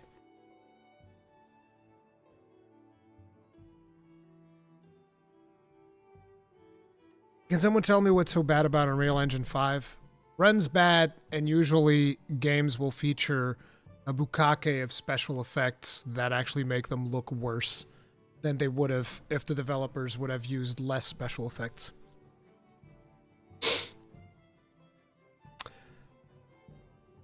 Turok? I'm not super interested in Turok. Suikoden? Hell Is Us. Hell Is Us is another one that I've been curious about. I haven't watched the trailer yet. I think I even have that trailer in my watch later list. Let me actually go. Yeah, see, we have the gameplay reveal here and like an extended gameplay video.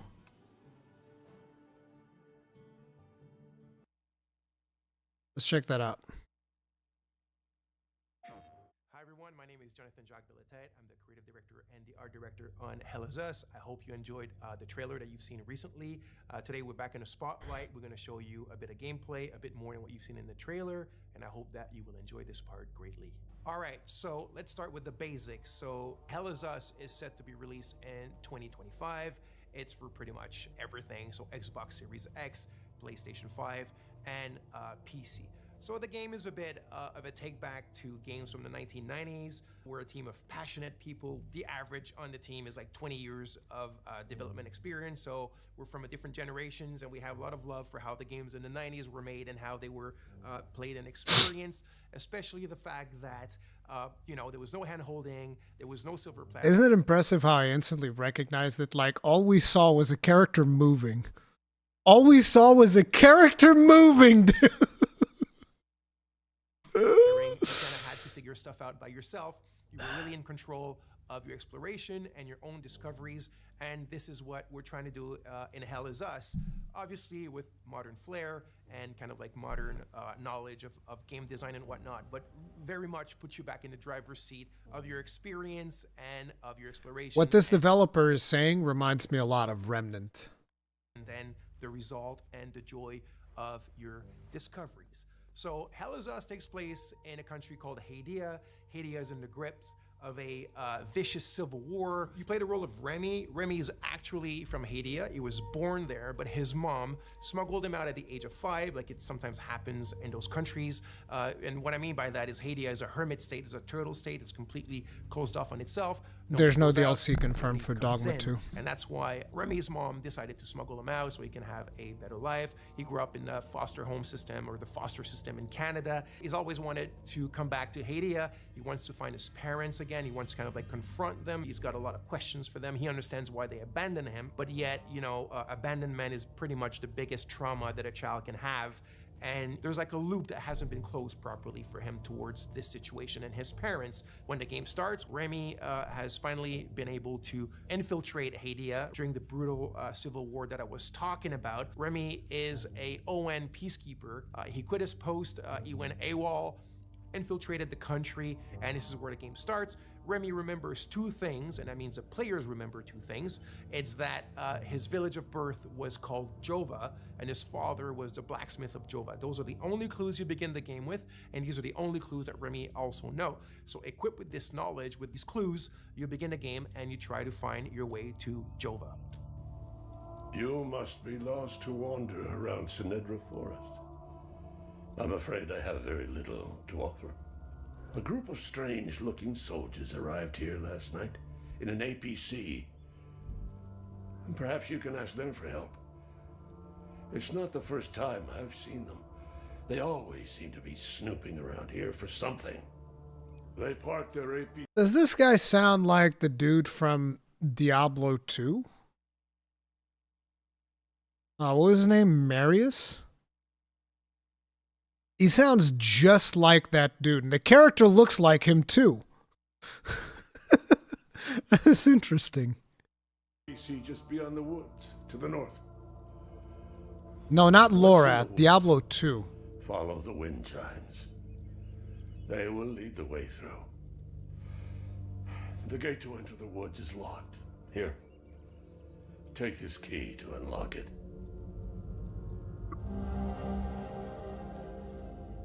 Kane? Okay, so let's talk about this. Do you guys really not know who I'm talking about?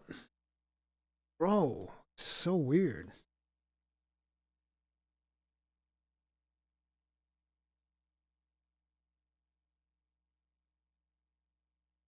This guy.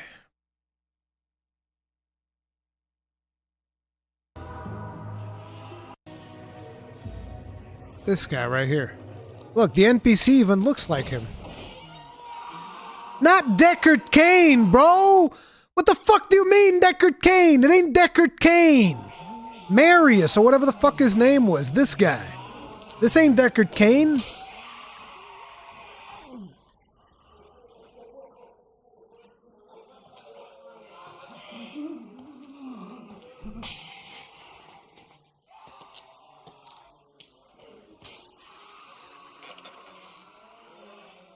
So, Marius. Yeah, Marius. See? Listen to him speak. Tyrael. Yes. Yes, now I recognize you. I should have known you'd travel in disguise. They're always watching. I've been searching for Now, does that not sound exactly like this dude? They seem to be snooping around here for something. They parked their APC just beyond the woods, to the north. Once in the woods. I think it sounds just like him. They will lead the Generic old man voice B. That's gonna be me, okay? Like friggin' 20 years from now, I too am gonna have a voice just like that. And it'll be glorious. way through. Take this. Earlier, which is, I said the word silver plattering is something that I had been thinking about for quite a few years, and the team as well, which is, if you look at modern day or contemporary so there's adventure one games and RPG, there's one weird that thing. I had been thinking. I don't like this idea of like, oh, there's a manual save point right here. I said the word silver plattering is. That's one of the things. I've never been a big fan of games doing this. I always felt like this was one of those. It's one of those things, one of those relics of a bygone age. Like, give me Dark Souls, bro, where it's saving every goddamn second. And if you make a mistake, we're going to take something away from you. I will take that a million times over manual save systems, particularly if you have to be in a specific part of the world in order to save. is something that I had been thinking about for quite a few years. And see you later, as well, Victor. which Victor, is, if have you a good look one, at dude. Modern day or contemporary adventure games and RPGs, pretty much everything is given to you on a silver platter. What I mean by that is when you explore, everything appears in front of you. You know, you have your compass on top of you that's like a sixth sense, like a magical sense that detects, you know, all the caves and all the cool stuff around you and the towers and this and whatnot. It just appears magically, and you have your map, and you have your mini map, and you have your quest markers, and you have your objective markers, and you can drop your own markers, and you have your quest journals, and it just never ends. And if you think about it, what happens with that is that you're not truly exploring. You're just kind of like flying by wire, and when you find something, it's not really your discovery. It was kind of handed to you on a silver platter. So what you're looking at now is we're having a discussion with a bloke named Ernest Cadell. He's telling us certain information, and then he tells us it's quite far. You need to hitch a ride. You might find people that are willing to give you a ride. It's up to the north of my house, so you're gonna have to use your compass, but your real compass, right, with the coordinates on it, north, south, east, west, blah, blah, blah, and follow that. And he tells you that in the Lost Woods, in order to find your way out, just follow the wind chimes. He says, I've attached them there for my kids when they were young because they kept on getting lost in those bloody woods. And then he tells you, follow the sound of the wind chimes and you'll find your way on the other side of the woods. That's how we do it. It's very organic. It's very realistic. You know, someone in real life could have told you the exact same thing.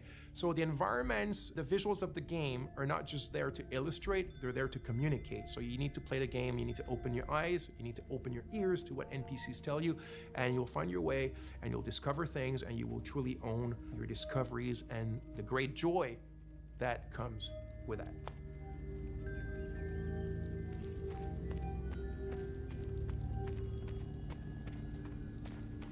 Not a big fan of the animations, though. Like, look, I will be the first one to admit it. I'm an absolute animation whore. So here's another scene or another section that could be considered part of our player plattering philosophy. So here's a puzzle, and there's obviously a solution to the puzzle, but nothing eventually is going to tell you, you know, if the player ends up kind of like taking a bit of time to find a solution. There's not going to be any artificial kind of ways that are going to help him or tell him what to do. Remy's not going to start talking to himself, or i.e. talking to the player with, you know, little clues and whatever. It's really up to you to figure them out. And in the way that the player platter... But what about the player's user experience, though? If the game doesn't tell me what to do, how will I figure it out?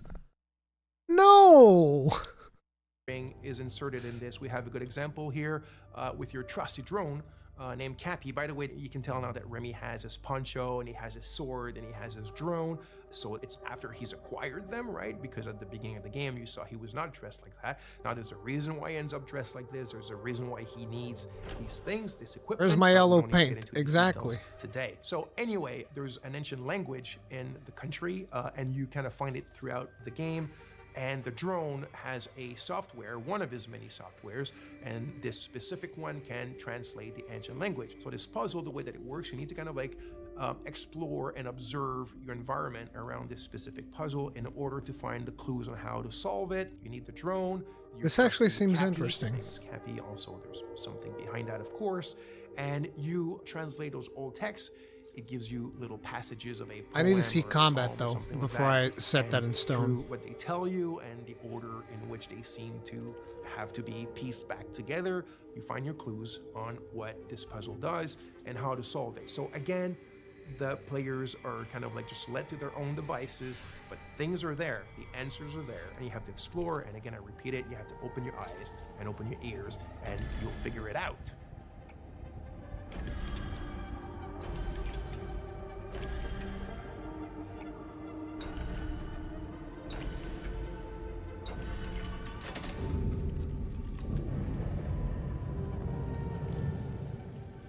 So by now, you've seen a lot of what I guess is like exploration and looking around and talking to people and doing puzzles and all that kind of sweet stuff.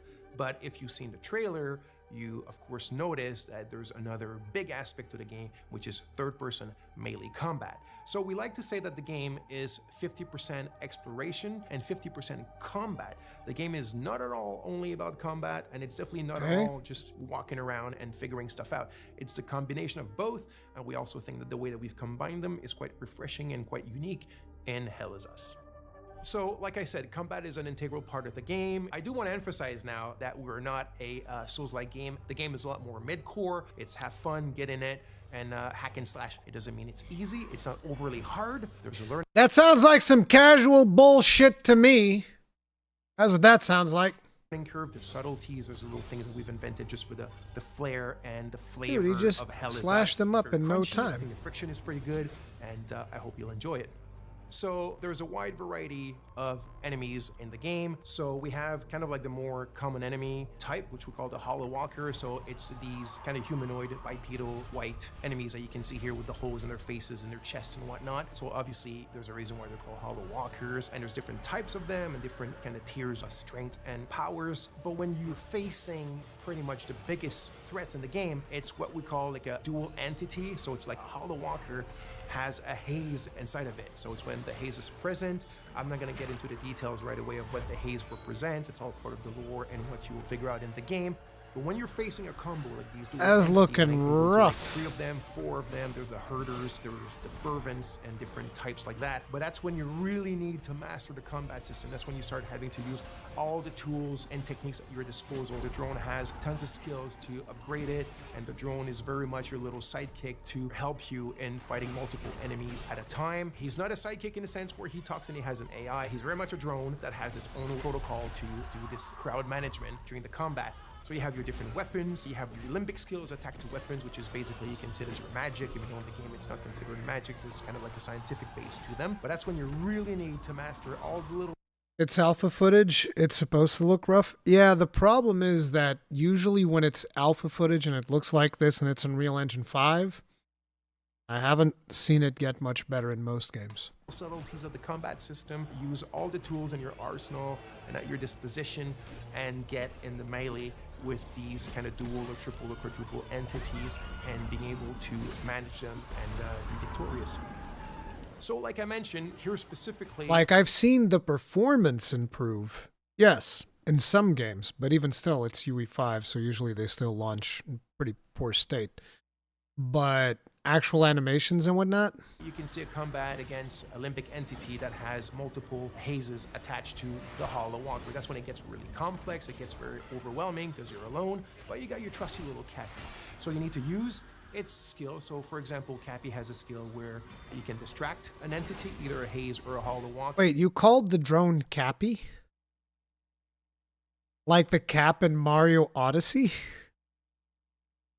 You can use the forward charge, which is one of my favorite. You also have the Typhoon. You have the super dash skill, which is another one of my favorites. So you can start dashing sideways, forward, backwards, really, really fast. It gives you like this Japanese action game style. And then you also have your limbic skill. So you need to find the glyphs in the game and you need to attach them to your weapons. And this is when you start getting powers that come from these weapons that allow you to take care of these enemies in much more powerful. I'll put it on the maybe list. That's when the VFX and the sound effects all come together and give you this combat bang that we all like and love. Okay, so now let's take a little pause from the combat and let's go back to the investigation and the exploration. So, like I said, there's no silver plattering. There's none of these kind of like fly-by-wire. It's up to you to figure out what your kicker is. What I mean by kicker is what you're supposed to achieve at this specific moment, what you're actually looking for, where to look for it, and how to look for it, right? Remy and the players are at a ratio of information which is 1-1. It's in Akasa Marshes. It's quite a ways from here. So one of the tools that we're providing you to still kind of help you a bit and manage this 1-1 kind of like knowledge ratio is your data pad. Think of it as a bit your investigation wall, if you want, but in a digital 90s format. So your clues, your leads, the important people that are related to your investigation, trying to find your parents and a lot more eventually, are all stored here. They're linked together by the relationships, and now it's up to you to go and investigate about them.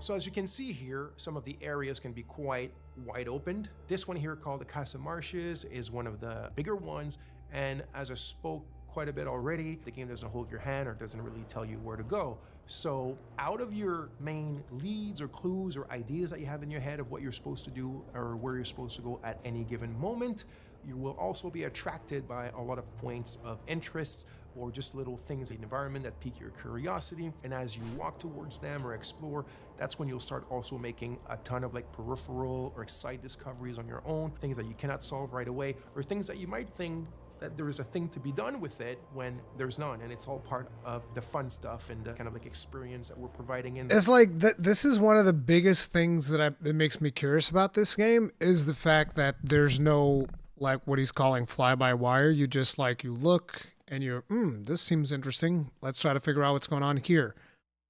I am very curious about that. So, yeah. Somebody just sent over 2 video links. Let's see what we got. What is this? 80s 2? We already played it. I'm looking for 2025 games. Slay the Spire 2. On the floor lies a tome. We watched this on the Game Awards. I've never played the original Slay the Spire. I might check this out.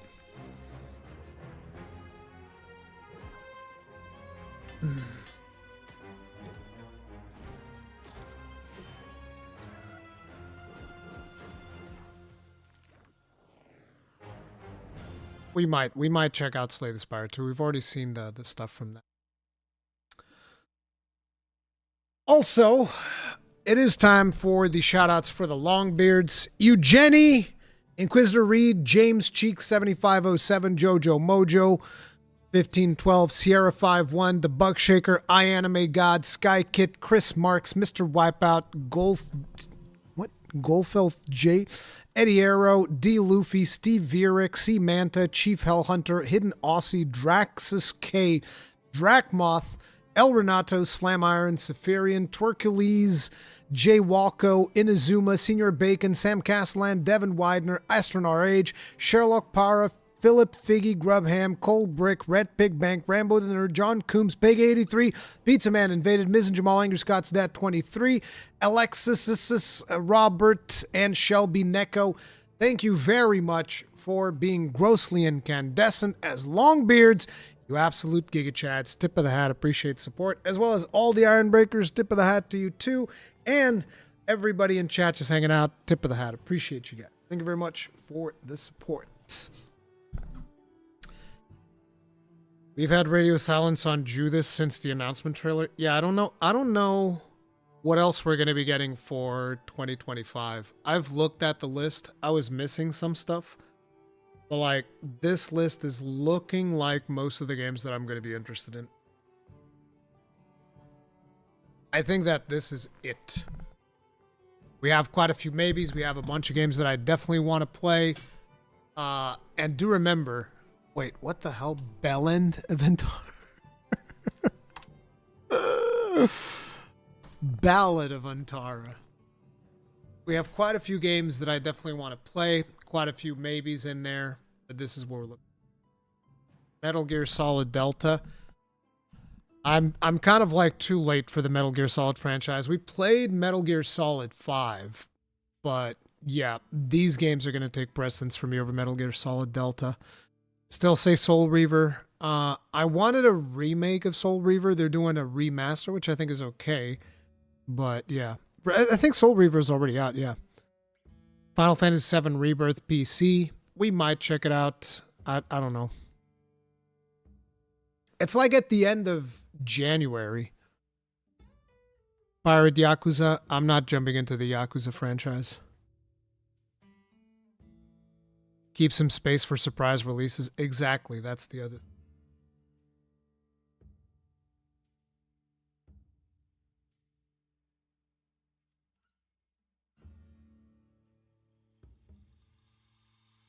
Coffin of Andy and Lele. That does not sound like my kind of game, no. And no, I'm not interested in Subnautica. You could play less Monster Hunter to make time. No, I couldn't. Did you play Forspoken? I did. I played a little bit of it. Ree doesn't have 1,000 hours to catch up on RGG lore. No, I don't. No demo for Wilds. Thoughts? Good. I would prefer I would very much prefer, what's it called? God damn it. A benchmark tool over a demo. I think a benchmark tool would be more useful than demo. It's physically and mentally impossible to play Monster Hunter Wilds less. Yep.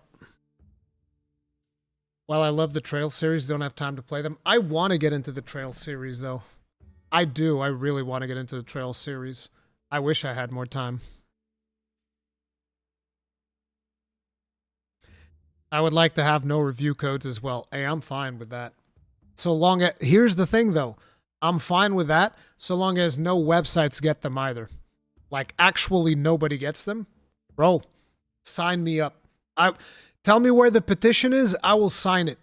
Nobody gets early access. Absolutely. I would sign that up right now. Right this second. No joke. No joke. If you were to tell me, okay, Rurikhan, if you do this, nobody ever gets early access to anything ever again, I would sign on the dotted line. But it's like the moment you tell me, well, nobody has early access except IGN, then I'm going to be like, well, fuck you then. You know, if you go, nobody has early access except IGN, Eurogamer, and some of these other publications. I'll be like, no, fuck that shit. What the fuck do you mean? Hell no. Hell no. But if you tell me nobody, literally nobody has early access, yep, where do I sign? Where do I sign? IGN would implode. Oh yeah, dude. Without early access, their hopes of actually doing proper coverage on a Monster Hunter game, good luck. Good luck. Public betas are nice though. Yeah, sure.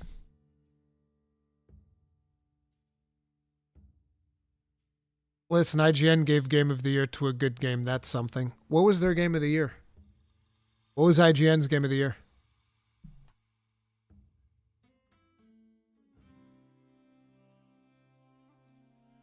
Metaphor? Okay, that's cool. I still have to play Metaphor. It's going to be so rough. It's going to be so rough to find time to play Metaphor.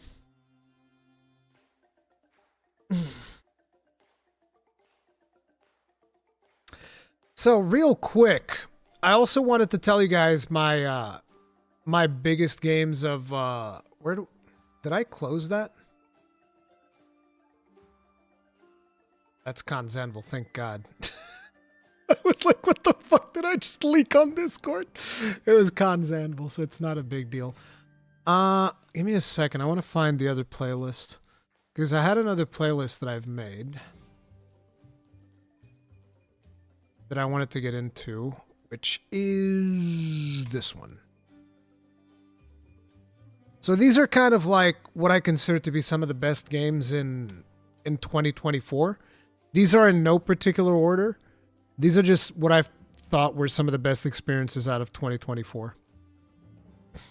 You have time before Wilds? No, I have no time before Wilds. Because, like, I'm playing Path of Exile 2 and I'm completely addicted. And that's what I'm going to be playing. So this is like the Rurikhan 2024 awards. Okay? The Rurikhan 2024 awards. In no specific order, in no specific category. These are games that you probably should play at some point. Bam! Space Marine 2. Space Marine 2 is awesome. Can't recommend it enough. Straight up. Who's with me? Anybody disagrees? Anybody disagrees? Space Marine 2. Fan-fucking-tastic. Space Marines!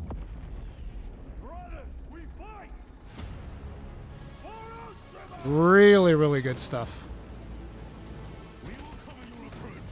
Absolutely love it. And the co-op is also really good. I also played a decent chunk of co-op in this as well.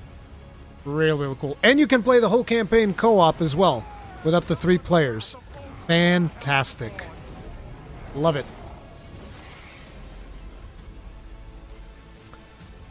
Next up, Granblue Fantasy Relink.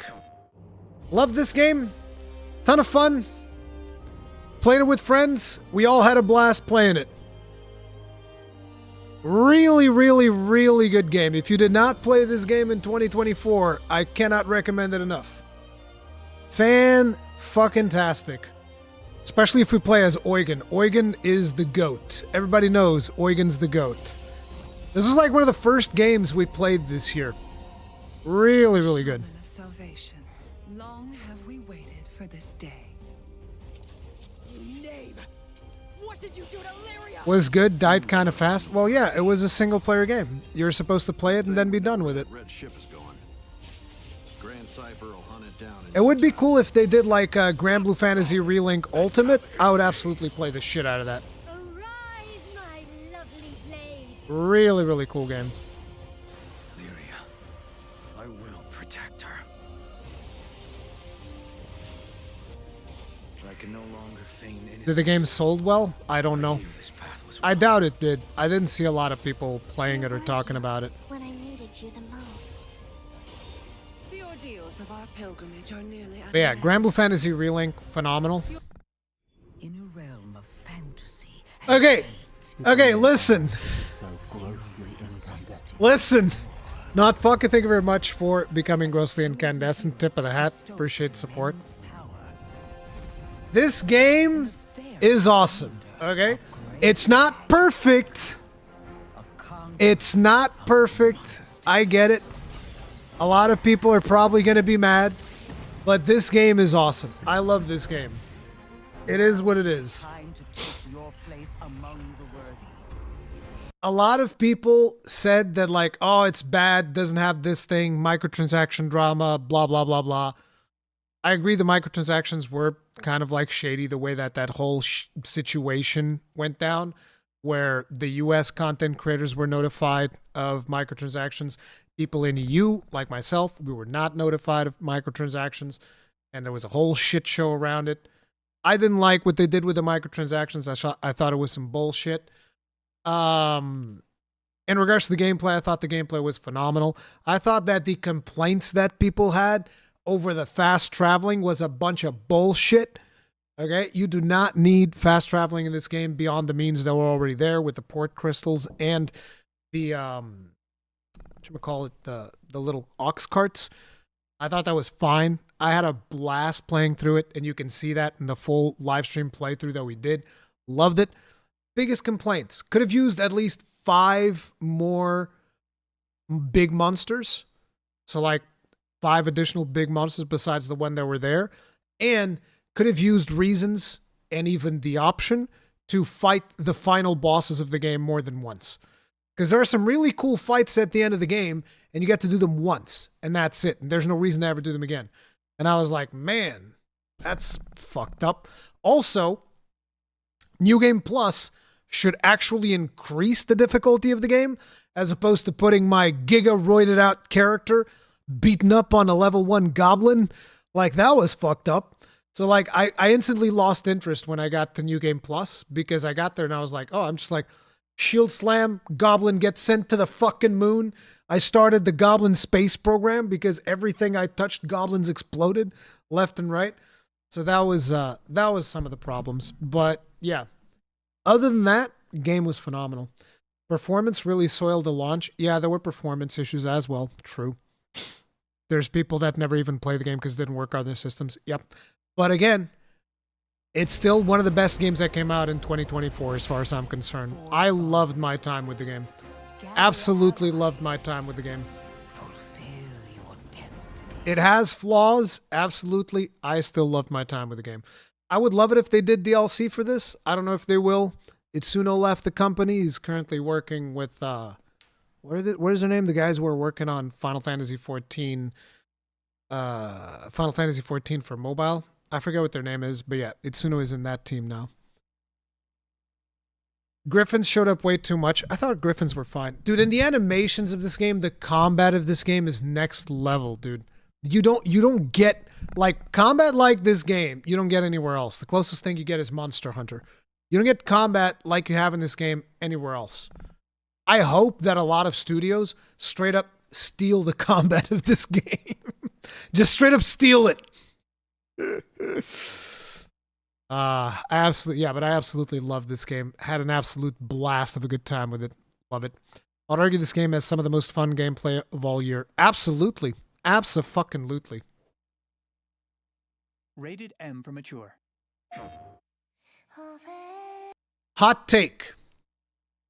Hot take incoming. Guys ready? I like this game more than Black Myth Wukong.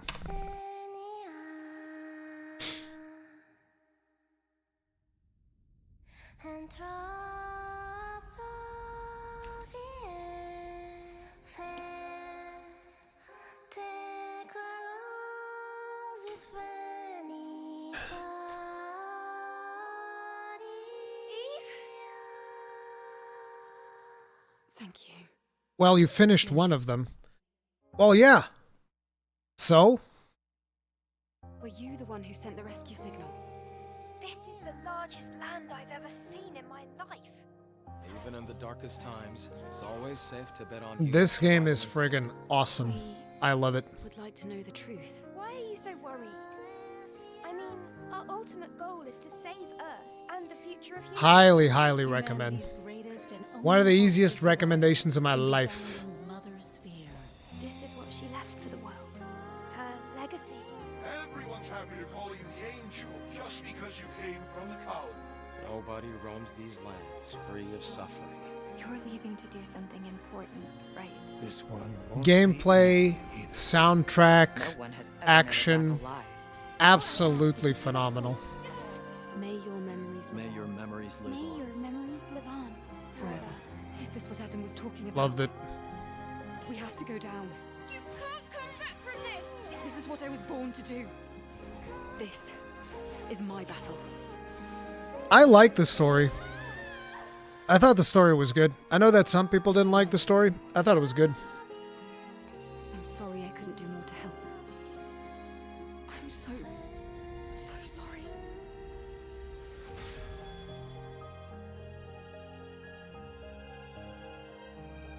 Absolutely phenomenal game. So yeah, this is definitely one of the best of 2024. This game is also very underrated. This game's a ton of fun. Enshrouded is really, really cool. I haven't played enough of it, to be honest. I played a couple of hours, like I probably put in like 30, 40 hours or something into this, into the early access. I think it's fully released now, right? At some point, I do want to go back to it. This game is a ton of fun. Super fun. In the earth and stone of Embervale. From ashen soil, you've carved sanctuary. Like, let me tell you guys what I did in this game. There was a mountain in the beginning area where you are, and I wanted to go to like, I wanted to go to the top of that mountain, but I couldn't figure out a good way to scale the mountain. So I fucking grabbed the pickaxe and just started digging up in circles until I got to the top of I like corkscrewed my way to the top of this mountain. And when I got to the top of the mountain, because it was the tallest mountain in the game at the time, probably there's more taller mountains now. And when I got to the top of it, I was like, and this is where I'll make my fucking castle. And I made like this castle tower type structure. And that's kind of like where I would then go and play the game from. I would hover from that place to other locations. Really, really cool. Enshrouded got cucked by Palworld, right? It got cucked by Palworld a little bit. The thing is, I remember asking the dev, because I made a cons cast with, I think it was the creative director and one of the founders of the studio. So there's a cons cast with that dude here in the channel. And I think I actually asked him, do you think that Palworld benefited you? And I don't remember what the response was, but there's some discussion about that in the podcast. But yeah, there's tons of stuff to do. It's a pretty fun game. I do recommend it. If you like survival type games, This is a super fun game to play. 100%. Yet as life returns, death follows. New mountain biome? Aw, shit, I gotta go dig up that mountain now. New dangers and enemies. It even has, like, boss fights and shit. It was good. Our very survival. Will you remain and continue to shape this land? Or will you seek out? So yeah, this is one of my highlights of 2024 as well. Whatever you decide, Flameborn, you must not falter. And here's the thing, initially when I started playing this game, somebody asked me, would I do Pal World or this? Pal World is great, okay? Pal World would win an honorable mention. I didn't put it on my list. I'd give it like an honorable mention. And at the time, I was like, I think Pal World is better. But over time, as I've played more of both games, I actually think Enshrouded comes out on top. But again, it's not like grossly over one or the other. This is more like, okay, I'm going to pick one survival game to put in here. Would I put Pal World or would I put Enshrouded? And I think that Enshrouded comes out on top for me. Your flame grows strong, but so It's still in early access? Okay. its shadow. I thought that it was out of early access by now, but I guess not. Okay, but this one's really good. Have you checked out the Steam Awards nominees yet? No. Black Myth Wukong, I mean, I still think that it is a fun game. I haven't finished it, and in the last stream we did of Wukong, we did what is probably the worst level of Wukong, which is the pagoda level. I've heard that a lot of people don't like that level, which doesn't surprise me. I thought it was the worst level that I had done up until that point. It's a pretty fun game. I do want to finish it at some point, but it's just life got in the way, man. Black Myth Wukong came out exactly when I went to Gamescom to cover Monster Hunter Wilds, so that made it very hard for me to cover the game. So when I started actually playing the game on stream, nobody showed up, which kind of sucked. We had very low viewership for Wukong streams. So if I could have kept playing it, and I was going to take a big nosedive in the algorithm, so rather than that, we just kind of moved on. But I'll probably play it by myself to finish the game. But yeah, it is a fun game.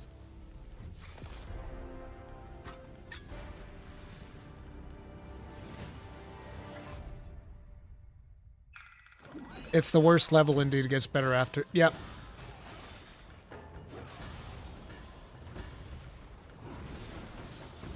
I remember that my build was pretty much getting online too. Like, I was beginning to slash through everything with my build. The algo hates Ruri. Black Myth Wukong did numbers for Cowboy. No. The algorithm doesn't hate me. Cowboy covered Black Myth Wukong when it came out. Cowboy got an early access code as well. I didn't get an early access code, and I wasn't able to cover it when it came out. So it was a double whammy. Because the thing is, right? Once I came back from Gamescom, I had a bunch of content that I wanted to do for Monster Hunter Wilds, and the game came out while I was at Gamescom. I was at Gamescom for a week, so I came back 1 week after Black Myth Wukong came out, and I was creating content for Monster Hunter Wilds for another week because of all the stuff that I had done while I was at Gamescom. And then, so I was basically 2 weeks late the Black Myth Wukong. And 2 weeks late in this industry is like 20 years, okay? You're 2 weeks late to the release of a game, don't even bother. Okay, just don't even bother. Or do like a review. It's the only thing, like, you know, do like a retro. 2 weeks, it's time for a retrospective, okay? We're not even talking about the game anymore at this point. It's time for a retrospective, which fucking sucks. But yeah, I was 2 weeks late to Black Myth Wukong, and that's why I wasn't able to properly capitalize on it. So, because I know that a lot of people are like, Rurikhan, how come you didn't play Black Myth Wukong? That's why. I wasn't able to stream it. There was a bunch of shit happening at the time. It got eventually pushed into the backlog. I will play it at some point, and I will finish it. But yeah, it's rough.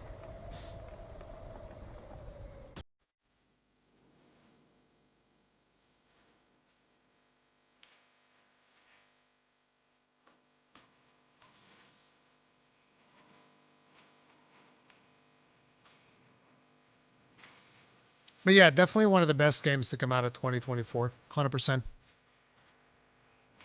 Like, there's a reason it won Best Action.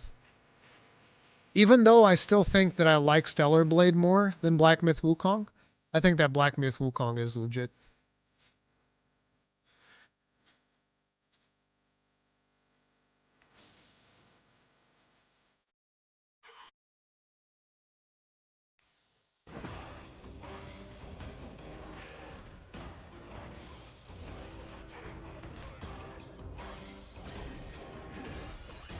You guys remember when I beat that tiger first try and everybody was mad? This tiger over here? Wait, it's coming up.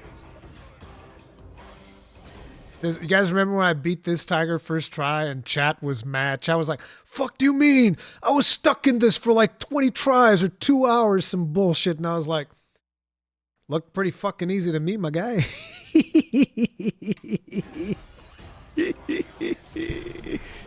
Yeah. No, I think it's a ton of fun. I will play it on my own time, eventually. Next up, one of the most underrated games of 2024. Super underrated. Basically, people heard about the bad launch of this game and never gave it a shot afterwards, which is a damn fucking shame, because this game is awesome. Okay? I love this game. I highly recommend this game. I think a lot of people are missing out big time on this game. This is no longer an MMORPG. It is no longer a free-to-play game. This is a single-player with optional co-op game, and it is a blast to play. It is a blast to play. Absolutely love it. There's no pay-to-win microtransactions. There's nothing. It's just a single-player game with a ton of fun content. Yeah, launch first impressions matter a lot. Yep. Yep, I know. That was the biggest problem of Wayfinder. And the worst part, the launch issues wasn't even their fault. Launch issues were because of Digital Extremes, who fucked up the server infrastructure. So it's like, they got a bad rep, wasn't even their fault, and then Digital Extremes dicked them over by dropping them, which fucking sucks, dude. This is 100% one of the most underrated games of the year.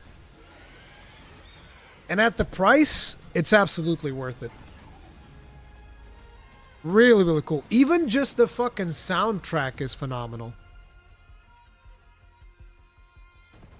But yeah, I would definitely recommend that. Peggy 16. And of course, my most played game of the year. I mean, Elden Ring was my most played game of the year because I replayed Elden Ring ahead of this. Yeah, it was Elden Ring and then shortly followed by Monster Hunter World were my most played games this year. There is nothing more terrifying.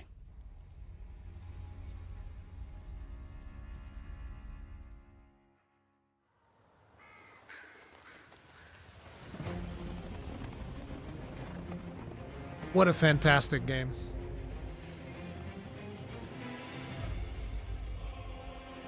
Absolutely goated.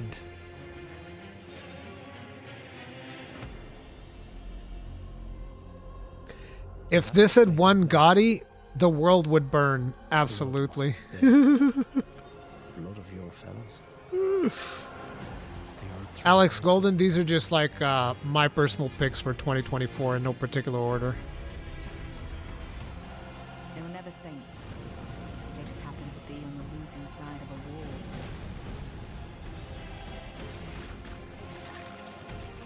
And by the way, let me just say something. After this game got nominated for Game of the Year, a lot of people in social media got really fucking comfortable shitting all over it for no goddamn reason. Fuck those people. Like they just like started for no goddamn reason just insulting this game. I was like, what the fuck, bro? It wasn't even criticism. It's like, I can understand criticism, like, oh man, you know, some of the bosses were too hard to... No, they were just like, no, that game was ass. I was like, what the fuck, bro? That's completely uncalled for. Completely uncalled for. You mean the people that can't get past Tree Sentinel? Burn! Oh, man. Mesmer rage quits? Yeah, dude.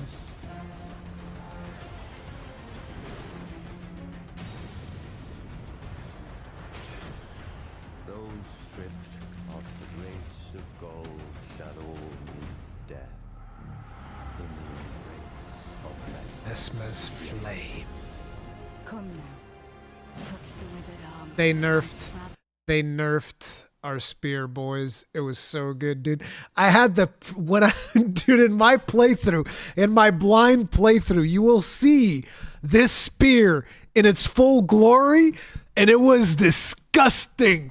I'd be sniping enemies from across the fucking map. So like, yeet, slap, dude. It was so good. Which boss was your favorite fight? Probably this one. Probably Mesmer, yeah. I loved the Mesmer fight. It was fantastic. Kicked my ass multiple times. I will not be far behind. May we meet again. Even Kai Sanat soldiered through and put a shame on journalists. I mean, it is what it is. Why even nerf that? No, it was too powerful, dude. Like, the reach of the spear was so powerful. But I think they also nerfed the damage. They gutted that spear, though. They went a little bit too hard on nerfing the spear. Yeah. Mesmer took my 3 hours of motivation, and it was glorious.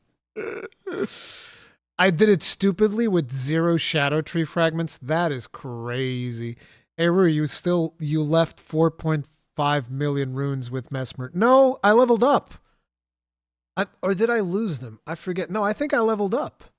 No, I leveled up at... Commander Gaius. I think. No, I forget if I left 4.5. I might have lost 4.5 million runes. I think you lost them. I might have. It's totally possible. Kimba Rage needs a DLC character. What? I don't think I have anything else on the list, do I? Oh no, there's also Final Fantasy VII. Final Fantasy VII Rebirth was pretty good. I didn't play enough of it because, see, this is how unlucky I was in 2024. So, Final Fantasy VII came out the day before I flew out to the UK to go play Dragon's Dogma 2. No, it wasn't even the day before. It was the day of. The game came out day of me flying to the UK. So I wasn't able to cover this because I had to go to the UK and cover Dragon's Dogma 2. And then Black Myth Wukong came out the day that I went to Gamescom. So the 2 times that I went on a trip this year, I got dicked over with game releases that I wanted to play. So I didn't get to finish this. Because I really wanted to. But hey, it's coming out on PC. Maybe I'll play it on PC. The time has come.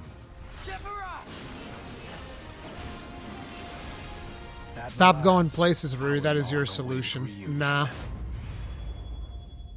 Waiting for the PC port to blurry for my screen. Yeah, the PC port's coming out on the 23rd. Final Fanta 16, the last Fanta. Yeah, but I think this is the last of my best of 2024 list. Yeah, this was the last one. This is the last one. So yeah, those are the games that I'm playing in 2025 and my highlights of 2024. There's probably a couple of games missing from the list that some of you guys played and thought were better, but it is what it is. Traveling is overrated. I mean, true. The thing is,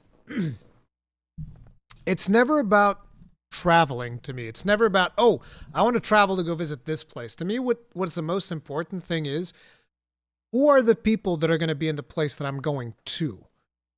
That is way more important to me than the place that I'm going to. So, for instance, went to Gamescom. Who's at Gamescom? A big chunk of the Monster Hunter community, the Monster Hunter development team, the community managers, bunch of people are there. And I'm like, oh yeah, I'm excited to go there because I'm going to meet up with all these people. That's what's exciting for me, right? It's not really, oh, I can't wait to go to Cologne for the third time. It's like, I know that area of Cologne around Cold Mess. I know enough of that area. I've been there plenty of times. I'm good. Any plans to visit Gaijin? Interesting thing. I was going to visit Japan before COVID. No joke. I had the trip pretty much planned out. I was going to go visit Japan before COVID really hit. But then there was that ship that was stuck in Japan. I don't know if you guys remember. There was like a ship that was quarantined and it was chock full of people with COVID. And everybody was still like giga scared of COVID. COVID's like this big problem. Nowadays, COVID's still out there. There's still people with COVID, but nobody cares anymore. It's just like, oh, it's like it never happened. It's weird. But yeah, it was right around COVID when I wanted to go to Japan, and then I never scheduled to go again. Yeah. So I want to go, and I am going to visit Gaijin whenever I go to Japan. I'm definitely visiting Gaijin in Yuna 100%. I eventually want to take my wife with me to go to Japan, and it needs to be soon. It needs to be soon because like you shouldn't wait until you're 60 to travel because then you just fall asleep everywhere. So yeah, I definitely want to go at some point. Rabies terrifies me more than COVID. Absolutely. Rabies will fucking kill your ass. I lost 3 family members to COVID. I lost my grandmother to, interestingly enough, I didn't lose my grandmother to COVID. I lost my grandmother to the COVID shot. So like, I'm not going to sit here and be like, oh, I'm an anti-vaxxer, you shouldn't take the COVID vaccine. Blah. I think people should make whatever decision they want to make when it comes to that. But what happened with my grandmother was really bad because my grandmother got COVID. She got better from COVID and essentially beat COVID.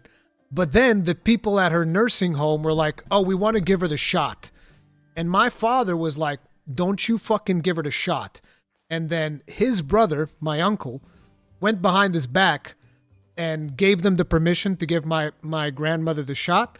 And 1 or 2 days after she got the COVID shot, she died. So, I think that, again, I'm not a doctor.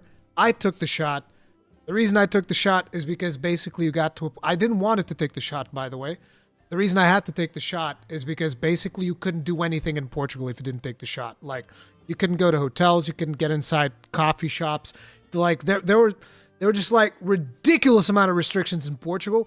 It was basically very hard to do anything that you wanted to do in Portugal if you didn't take the shot. So I had to take the shot. But personally, I probably wouldn't have taken it. But again, I'm not against it. I think that every person should make their own decision when it comes to that. But yeah. So it's like it fucking sucks. Why give her the shot if she bit COVID, she's immune to it? Because my uncle was a fucking idiot.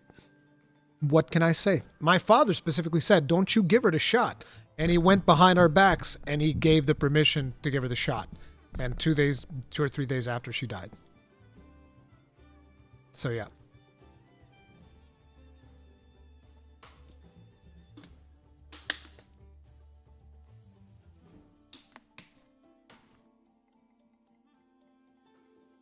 Yeah, I know you're not immune to COVID just because you survived it. Yeah, because there's variants and all of that bullshit.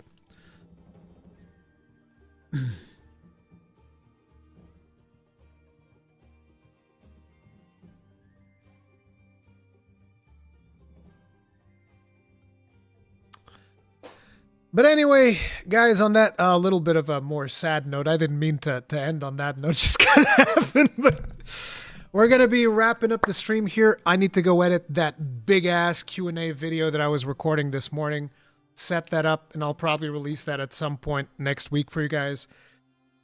Also, I'm kind of like yoinking Gaijin to do a Third Fleet podcast for Christmas. I want to give you guys a Christmas special. with Gaijin. So if you guys are excited about that, you should most definitely subscribe and hit the bell notification icon so that you are notified if I'm able to convince Gaijin. But I'm basically going up, Gaijin, we gotta record a Christmas special. Everybody wants the Christmas special. Everybody wants it. So what's Gaijin doing? Gaijin is addicted to Infinity Nikki. So the next Third Fleet podcast will have an Infinity Nikki segment because of that. Okay? But anyway, guys, that is going to be it for now. I love you guys. If you guys enjoyed the stream, do hit that like button. It helps me out a lot. Thank you so much for the support throughout 2024. Happy holidays if I don't see you before then, but I plan on still doing some more content this year. I'm not going anywhere with family. I have a lot of fucking family drama happening, which is a pain in my ass. So, yeah. We're not going to go anywhere, so I should be able to still produce some content and get you guys some more videos and shit. So look forward to that. But now I need to take a break because my throat is fucking killing me from speaking too much today. Love you guys. Happy holidays if I don't see you. And I'll see y'all later, all right? Stay strong. Stay safe. Peace out.